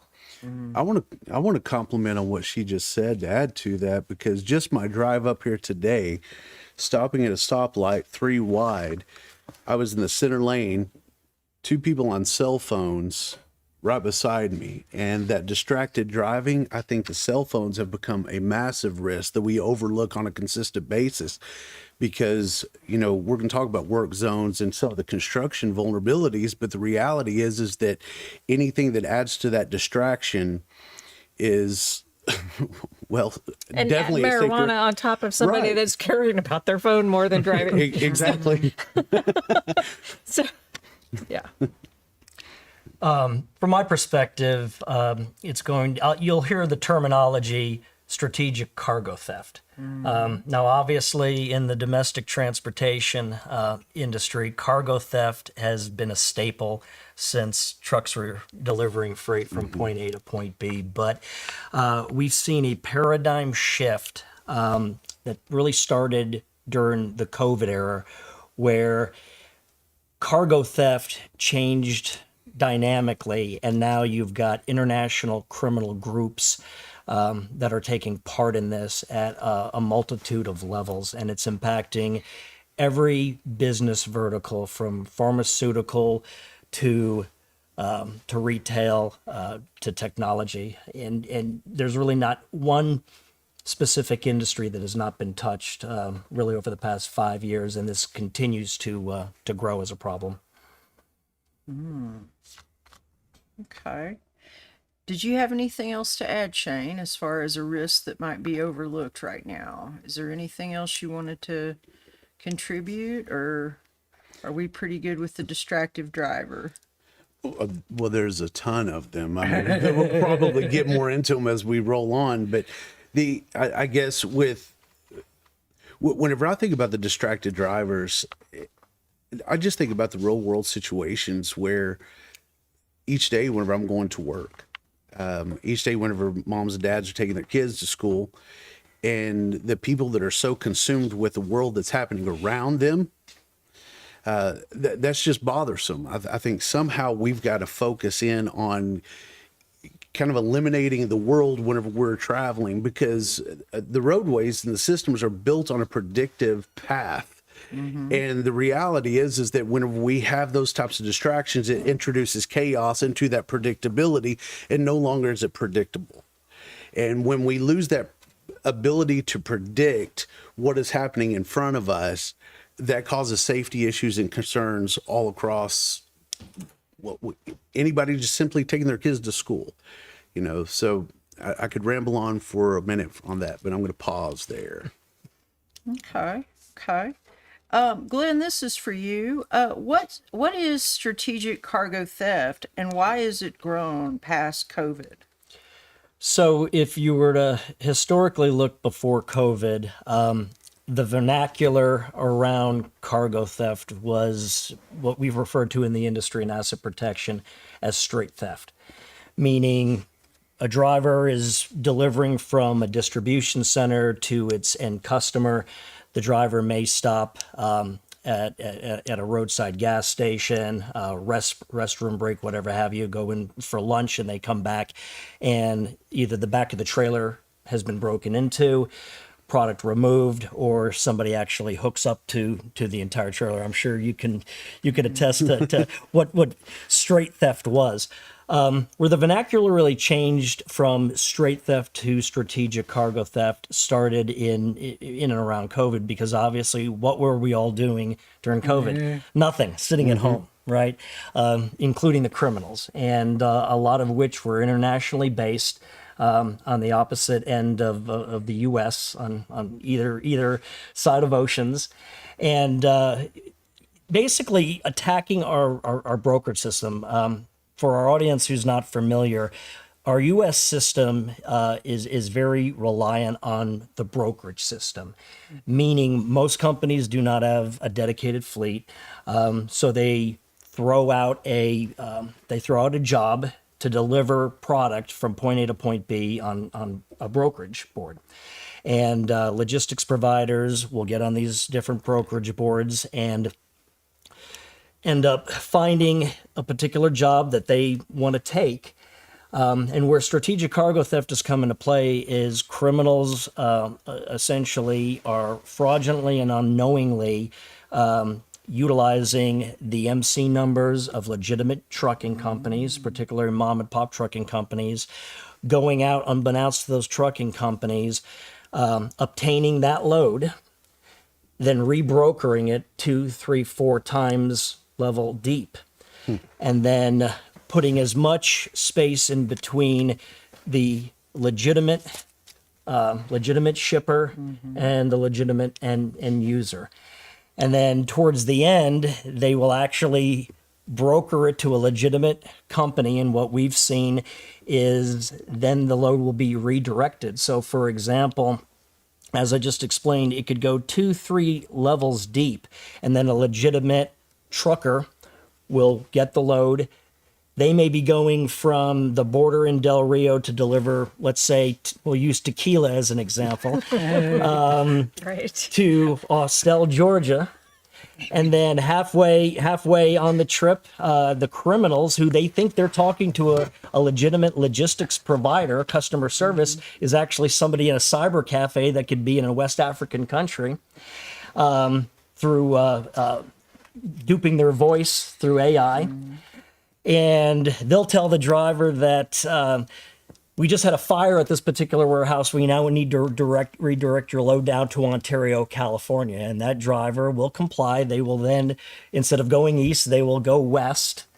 And then they may even get a call again several hours on a Sunday morning before they're about to make that delivery to the new address. And then the new request is, hey, we don't have a receiving manager to come in. They're running late. Here's another address in a logistics park, and we're going to send a 38-foot box truck to beat you, and then we'll do a hand unload. And then that product then will get staged in a cross dock in the criminal supply chain, and then ultimately be put on a shipping container. And through that entire lengthy process that I just explained, by the time anybody realizes that the load had been stolen, sometimes 2 to 3 weeks have gone by and the product's already overseas and gone. And then it becomes a situation of, how am I going to be made whole? So the driver themselves, unbeknownst to the entire situation. The companies itself, also, the logistics companies are unbeknown to the situation. And how does this affect supply chain? Who can you trust now? I think a lot of it comes down to trust. And many companies now are having to vet their brokerage companies. And a lot of times, too, the brokerage companies will come back and they'll dispute a potential claim because they're victims as well, because they will follow their due diligence in finding a legitimate trucking company, legitimate MC number, insurance, they've got a clean record. But unbeknownst to them, they had no idea that they were being duped as well. So I think a lot of it is the eroding of trust now within the supply chain. And the legitimacy of being able to hand off loads, and is this company actually legitimate? All right, Kelly Lynn, this is for you. What does the public misunderstand the most about hazardous materials? So I do haul hazardous materials. The type of configuration that I normally haul is either an end dump or roll-off trailers that are intermodal trailers. And my hazardous materials are usually hazardous waste, although my company handles a lot of different types of hazardous materials, everything from dry van to bulk to intermodal to rail, and I mean, like everything in between. And we're placarded. And even though we in the industry, for the most part, know what the placards mean, but even sometimes people in our industry don't know what those placards mean, but they're there to communicate risk. And the general motoring public doesn't know what that risk is. They probably also don't realize that hazardous material drivers like myself have extra regulations and requirements on them in order to be safe on the road. Like we have to stop more frequently. We stop at railroad tracks. We have to have a safe haven. We're not allowed to leave our load. If we do need to leave our load, it needs to be in a safe haven. We have to do more regular checks for securement, for leaks. There's certain places we cannot go in the country, like particular tunnels or certain roads, right? We're not allowed to go on. Oftentimes we're not allowed to drive through a city. We have to drive around a city. So they don't realize that. And if I'm stopping on a highway because it's a railroad track and they're not paying attention that I'm in front of them and I'm placarded and they're predicting that I'm going to stop, it can pose a security risk. So I think it's one of those things that have evolved over time, the types of placarding and the numbers of placarded trucks that are on the road.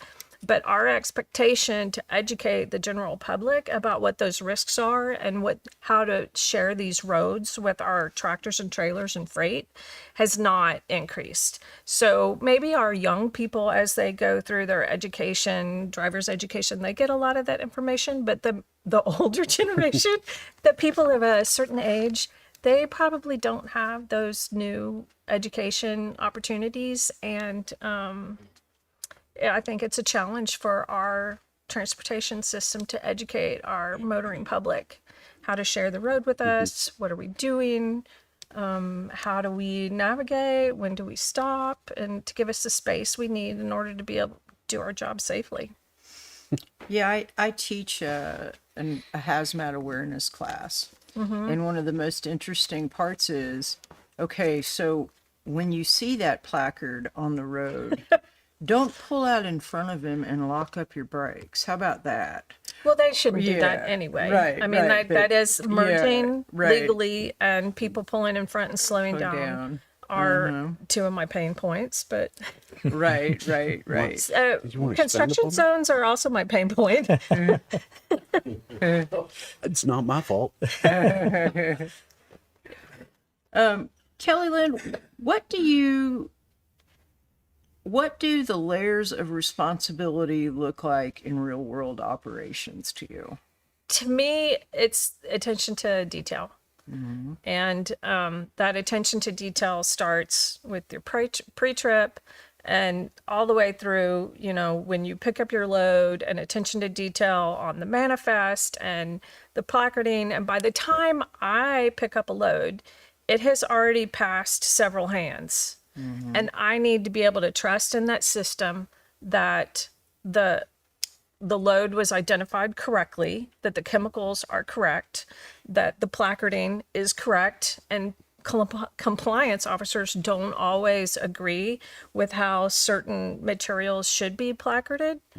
And that's a frustrating situation for me to be in, because in the end, who gets stopped is me, and it's my responsibility to make sure that everything is correct with my load and my paperwork and my permits, and there's a lot of detail there, and I spend a lot of time every day going over details. I also do a lot of trip planning and try and predict weather and where I need to be and traffic flow, and that all kind of it's constantly. If you don't like math, you probably shouldn't be in trucking, because your problem is constantly changing. So if that answers your question. Yes, it does. Thank you. All right, Shane, this one's for you. Great. Where do you see the greatest vulnerabilities during active construction? That deal with transportation from my perspective is the temporary conditions that are presented to a construction zone. As Kelly Land was just alluding to, I'm going to assume it is the barriers and things that put into place when she feels like she can barely fit down one of these lanes and she has no room for any type of correction. I'm assuming so. Yeah. I mean, because like the lane markers are what, 4 inches wide, Right. right? So if the barriers go straight up to the lane marker and your load is the width of the lane, but you have 8 inches and the curves are more tight, and you're 80 feet long or longer, it's very difficult to navigate through there. But I would also add lighting and communication to the drivers in advance that something's changing up ahead. Well, so in my opinion, it's the temporary conditions on a construction zone, as she's describing quite immensely. This is the same thing that all of us deal with, and then you add in the predictability of the other drivers, because you have construction equipment that are coming in and out of the work zone that cause people to stop suddenly. Which, if you're driving a large truck, that weight is not going to stop as suddenly as a small vehicle is going to. Not to mention, whenever I have, whether it's a concrete truck, dump trucks, off-road vehicles, different types of things that introduce chaos to, like I said, a predictable system, and it creates an issue for everything. It's a chain reaction. You can hear that here, and then I'm going to assume that Glenn could probably talk about as well how it increases security risk from his perspective as well. But in my opinion, from my experience, it is the greatest vulnerabilities is the fact that we're introducing chaos into a controlled system. So no longer is it controlled, and it's a temporary temporary safety measure that depends on other people, quite frankly, paying attention. So Absolutely. Okay. Glenn, are there any current DOT or FMCSA responses that are keeping pace with this issue of cargo theft? It's funny you mention that. Up until about 90 days ago, the answer was no. Correct. But when when you think about anything regarding legislation, right, or government's eye, either at the state level or at the federal level, most of the times our laws are not keeping up with the times, especially related to cybersecurity, as an example. But most recently, DOT, FMCSA, they have now recognized this problem. And there's a new head director of investigations unit that just started up about 90 days ago. And that individual now is making their rounds within the domestic security trade organizations. And, are we going to solve this problem in the next 12 months? Absolutely not. But it's kind of a twofold situation. First, our federal government has to recognize that this is a problem. A lot of the times, historically, over the past 4 or 5 years, local, state, law enforcement has had the responsibility to conduct these investigations, and unfortunately, they just have not been equipped to investigate these matters. It really has fallen on the private sector security industry. So now that the federal government is involved, that's sort of step one.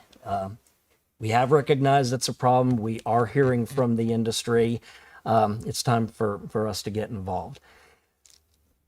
Yeah, I would agree, because I've actually met in the last 30 days. I had the opportunity to meet the Secretary of Transportation and the administrator of FMCSA several times, and traveled to FMCSA a couple of weeks ago to meet with FMCSA and other organizations that were working on our Roads, Our Safety project. And this current administration for US DOT and FMCSA, they are listening, and they are not afraid to make decisions. And it's, in the time that I've been in the industry, it's the first time that I felt like we are at a critical moment right now where they are listening, and we have an opportunity to make some really good progress on some of our industry's major pain points. And when you think about it, look at the current state that we're in right now, in the current state of war with Iran. Granted, we are talking about, just theft of product. But, in your particular respect, hazardous material, if international criminals were to utilize that same process and hazmat were to disappear, from an escalation standpoint, since we're not talking about beauty supplies, or talking about food, or talking about laptops being stolen, what if it were a hazardous material? How much more emphasis would there be from federal engagement with local and state law enforcement to try to find that, right? Now it would be a concerted effort, because where's that product going to end up? We obviously don't want it ending up overseas in the wrong hands. Yeah, true. But also talking about security, if the industry was to be so I work for Clean Harbors, and in 2020 they were attacked by not a mafia, but cartel. Thank you. A cartel, and they shut us down. And they wanted $69 million. That's not, if you're the CEO of a company, that's not something you want to wake up to in the middle of the night and say, hey, in order to keep your company running, we want $69 million. But if our country as a whole was to shut down medical supply, within days, it is a critical security issue for us if our rail, air, and roads are not transporting our material. It's a circulatory system, right? Absolutely. Well, let's talk a little bit about current technology. What are y'all seeing out there as far as the use of current technology? Is it mitigating risk? Is it assisting with risk? Or is it creating more risk? And I guess I'm talking more specifically about AI and its multiple uses. But are y'all seeing anything out there that technology is really helping mitigate anything or prevent risk? Or is it more of a risk-taking situation when you're talking about utilizing artificial intelligence? I don't know. Just asking. I'll tell you what worries me about the AI world is, look, I'm an old school redneck. Yeah. Okay. And what worries me, just as a construction, I hate to even call myself a professional, but what worries me is the dependency on AI, whether it's in design, whether it's in strategic planning of a process. The reality is you can never take real world experience out of the equation. There is something that a set of eyes can see that a computer system will never see. Does it make things more efficient? Yes. What worries me is that level between using AI as a tool or a leaning post. And I'm afraid that to a degree, we sometimes get lazy by allowing AI to do a lot of the work for us. And I think that's where a vulnerability is going to be exposed. Because like just on our job sites, you can go to a computer system and you can ask it to give me a construction schedule. But the reality is that it doesn't know the site conditions of the project itself. And each project has its own unique site patterns and its own unique issues that it cannot calculate. It can only work in a world of predictability. So what worries me is not necessarily the AI and the technologies and the efficiencies. It's how lazy we as people are going to get allowing AI to do our job for us. And our expectations of how we perform that job is going to fall greatly. Now, that's just from my perspective, country redneck guy. So I see that, but I also see the okay. So there's 3.5 million commercial motor vehicle drivers out there. I'm just one of them. But in the last 6 months, I have been approached by 2 different companies developing tools for drivers to be able to incorporate weather, traffic, navigation, permitting, and all of that into one place. Because right now I have to have a book, I have to have a couple of books in my truck, I have to have a weather map, I have an ELD, I have paper manifests. I also deliver in Canada and the United States. I have to have 2 manifests if I'm going to Canada, one for Canada and one for us. But trying to put all of that information in one place so that I have my checklist. I can put in what I've got, where I'm going, where I came from, and get a backup to double check my plan. You know, I've got 2 perspectives on AI, and I don't think in the past couple months, either through professional or personal relationships, the topic of AI has not come up in some form or fashion. You know, from a positive standpoint, I think as it continues to develop, it definitely can enhance folks from a professional standpoint. But it's garbage in, garbage out, right? Because you just can't hit a button, get an answer, and then you run with it, right? Or fabricate it as your own. You almost have to continuously prompt it and ask it, at least for my personal usage, both personally and professionally. So I think it can be utilized as a tool to help mitigate risk. I don't want to foreshadow the 1983 Terminator movie because I don't think the Terminator is going to be walking around. But it is kind of uncanny if you were to watch that movie and just a few of the comments from a foreshadowing standpoint. When it talks about the technology and how everything is interconnected, right? Pre the Terminator. And if you look at how our entire world is interconnected, especially from the domestic and global supply chain, that bad actors could get in, or for that matter, the AI bot or the AI intelligence starts thinking for itself. And then what happens if it starts making changes and it impacts our domestic or global supply chain?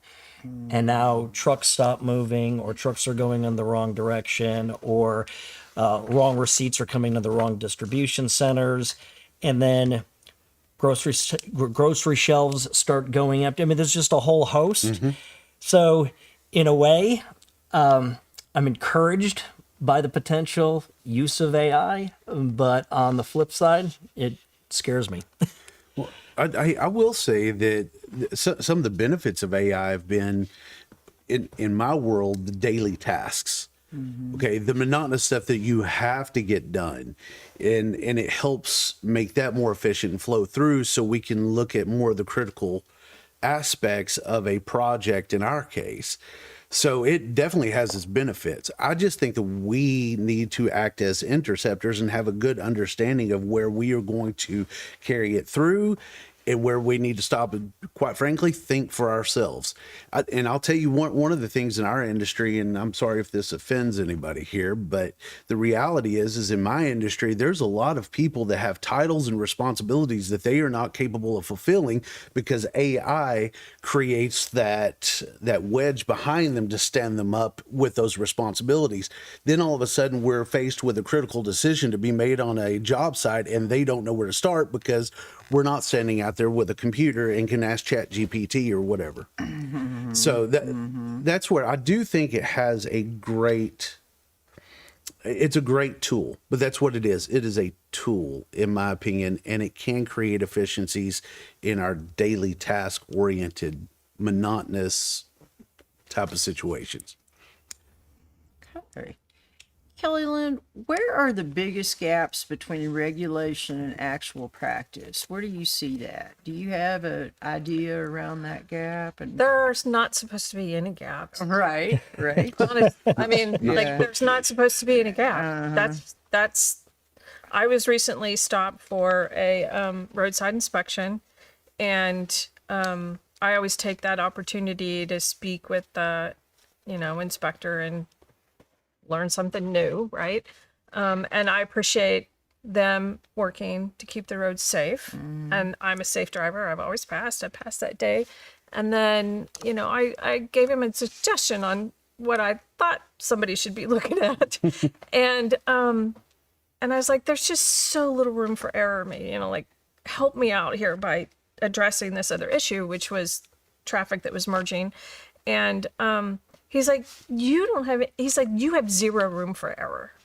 And I was talking to somebody earlier today about this, and that I'm human, and I'm the one that's boots on the ground. I'm the one that's driving. I'm the one that gets the ticket. My safety score is affected along with my carriers.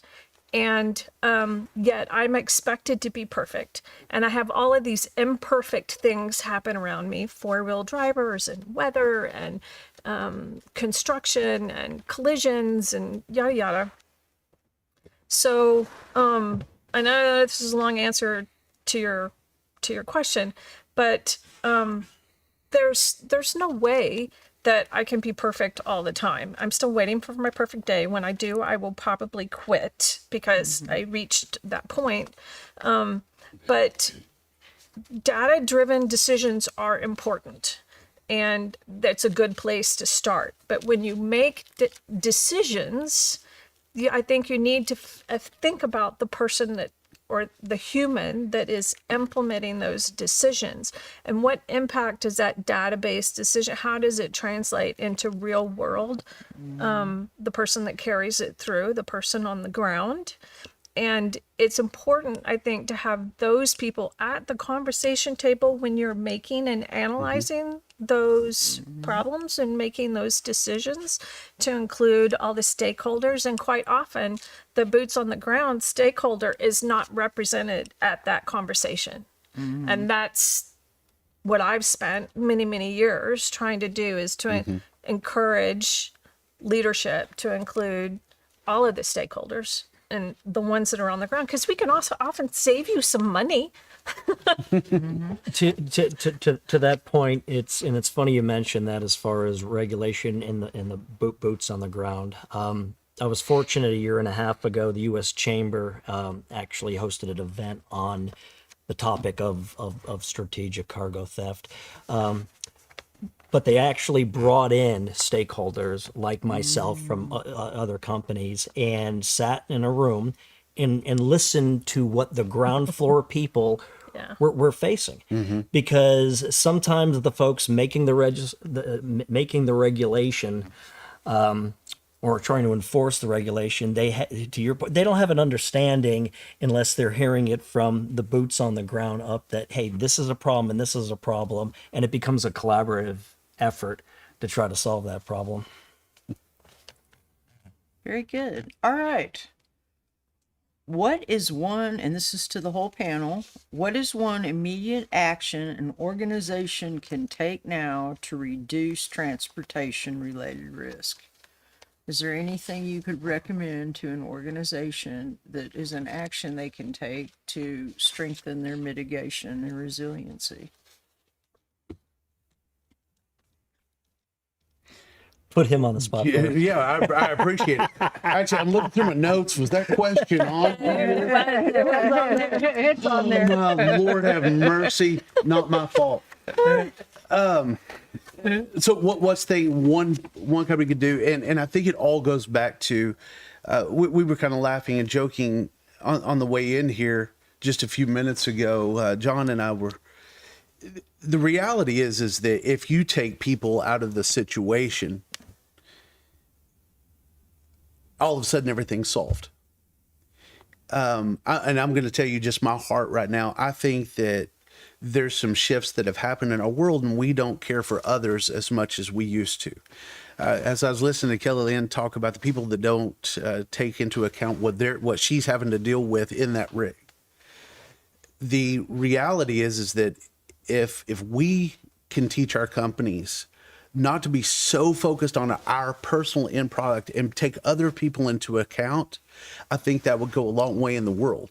Now, I wish companies would get back to company culture, but we have come up in a world that we are facing so many regulations, so many inspections, so many documentations.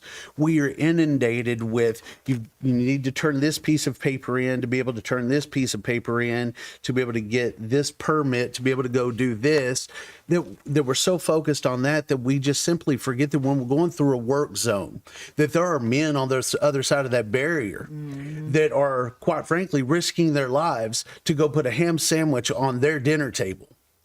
And if we would just take into consideration that ham sandwich on that man's dinner table feeds probably another 15, 20 people because of all the people that he's associated or she's associated with. So I think if I was going to give any type of advice to any company, is create a company culture that is not so internally focused, and that we can look out and we can spread a little love, spread a little joy, and have some respect for our trucks that are on the road, and stay off of our cell phones whenever we're driving, pay attention to the things that's going on around us. And quite frankly, when you merge, let somebody merge in front of you. Don't speed up. You know what I'm talking about. We all deal with it every single day. Or whenever you're coming up to a school zone, you shouldn't have to slam on your brakes. Pay attention. But that's what I would like to see in the world. I would like to see the companies start caring about people again. And I'm not saying they all don't, because there are some great companies out there. But the reality is that if we would just take and stop being so self-centered, the entire world, the entire transportation system, the entire safety element, the security element, everything would go up exponentially. But instead, we live in our little bubble. And if you need another sermon, call me at 1-800. He's got sermons.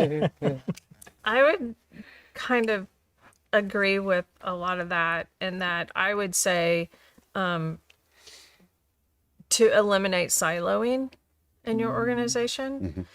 And which goes back to including the stakeholders in the conversation, because I think those make better decisions. And communication is key. Communication comes up in my conversations about professional development a lot. A lot.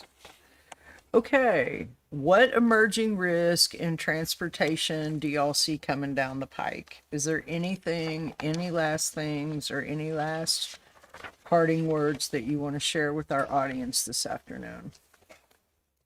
I could tell you, for me, going back to criminal enterprises, it is scary at the rate technology is keeping up versus the laws to be able to reduce our exposure and to combat that. And what my fear is, and we'll go back to the AI piece, is 5 years ago, an individual did not have the ability to necessarily alter their voice through a computer and to come off as a representative of a particular company working through legitimate means. I mean, I've been doing this for 30 years. I've got a lot of investigations under my umbrella. And obviously, every couple of years, you see a new twist on what criminals are doing. But I think at the rate technology is moving right now, and especially with the addition of AI being introduced into the game, it's going to be problematic on the receiving end for companies of the amount of due diligence they are going to have to do to ensure that who they are hiring, who they are doing business with, through brokerage companies, through third-party logistics, final mile providers, that it's actually the legitimate party that they're dealing with, and not criminals. And the criminals know this. So that's what keeps me up at night. Perfect. Any final thoughts? I would repeat again that we need to pay more attention to our next generation coming into this industry and work really hard to improve the working conditions, the labor force, the pay conditions, and to make it a place that you would want your child to work in, because the trades are not going away. I think they're going to be more important in the near future than people predicted.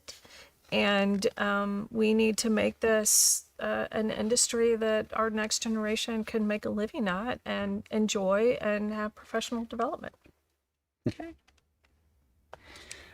I guess my final thought is simple. I have hundreds of guys on job sites that make themselves vulnerable every single day, which the job site itself creates the distraction for the traveling public. It creates hazards, as we've just discussed. When we are entering into those work zones, you're right, we may need to have better signage, better lighting, better awareness that these zones are coming up. But as we're running through there, it puts all of us at a risk, at a safety risk, because of the chaotic nature that a job site brings to, as I said, a system that was built on predictability. Our awareness when we're traveling, period, just needs to go up. If I have one simple request that I would like to see, get off your dang phone when you're driving. Don't do it. You know, and I know that that seems very elementary, and I'm supposed to present myself as some type of an expert, but I'm just telling you, it is scary when you have men and women on a job site that all that's separating them is a concrete barrier, and Kelly Lynn's truck is on the other side of that barrier. And if somebody slams on their brakes, she has to make an adjustment. There's no telling what type of situation it could cause. So I would like to push awareness as my final statement, because we need to be aware, and it's just not construction zones, it's everywhere we go. Well said. Well said. Well, thank you, panelists, for your contributions this afternoon. Your expertise and real world perspective have certainly brought some additional thought processes to our audience. And thank you to our audience at home for continuing to stay tuned. What we've heard throughout this discussion is that challenges related to infrastructure, hazardous materials, and safety are not isolated. They are all interconnected and constantly evolving. Addressing them requires not only a strong systems and strategies, but a prepared and capable workforce. And I think that's what Kelly's been mentioning a lot, Kelly Lynn, today, a lot of, is our need for a capable and prepared workforce. At the Institute for Homeland Security, these conversations are critical to how we approach professional development. Our goal is to ensure that the training we provide is practical, relevant, and aligned with real-world challenges in the field. We appreciate the opportunity that you brought these perspectives to us today, and we hope to continue these conversations and collaborations with you guys in the future. So thank you again for joining us. Thank you.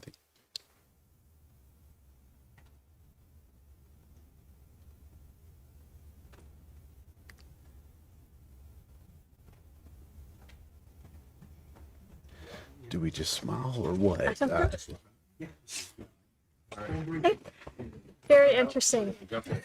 And you too. I feel like I'm connected to you at the elbow or something, because we live in a similar world, just on the other side of the barrier.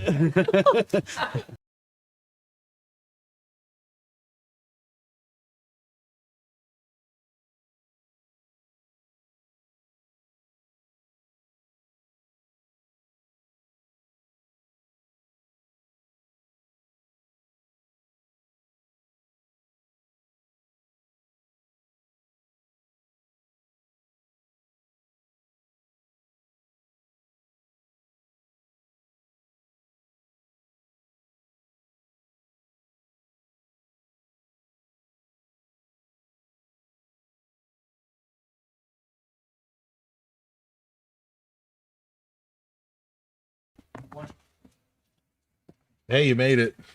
Oh, yes, indeed. Clyde has prepared notes, but I jumped in just because I can throw him off a little bit. But I just want to take an opportunity before I turn it over to Clyde to close it out.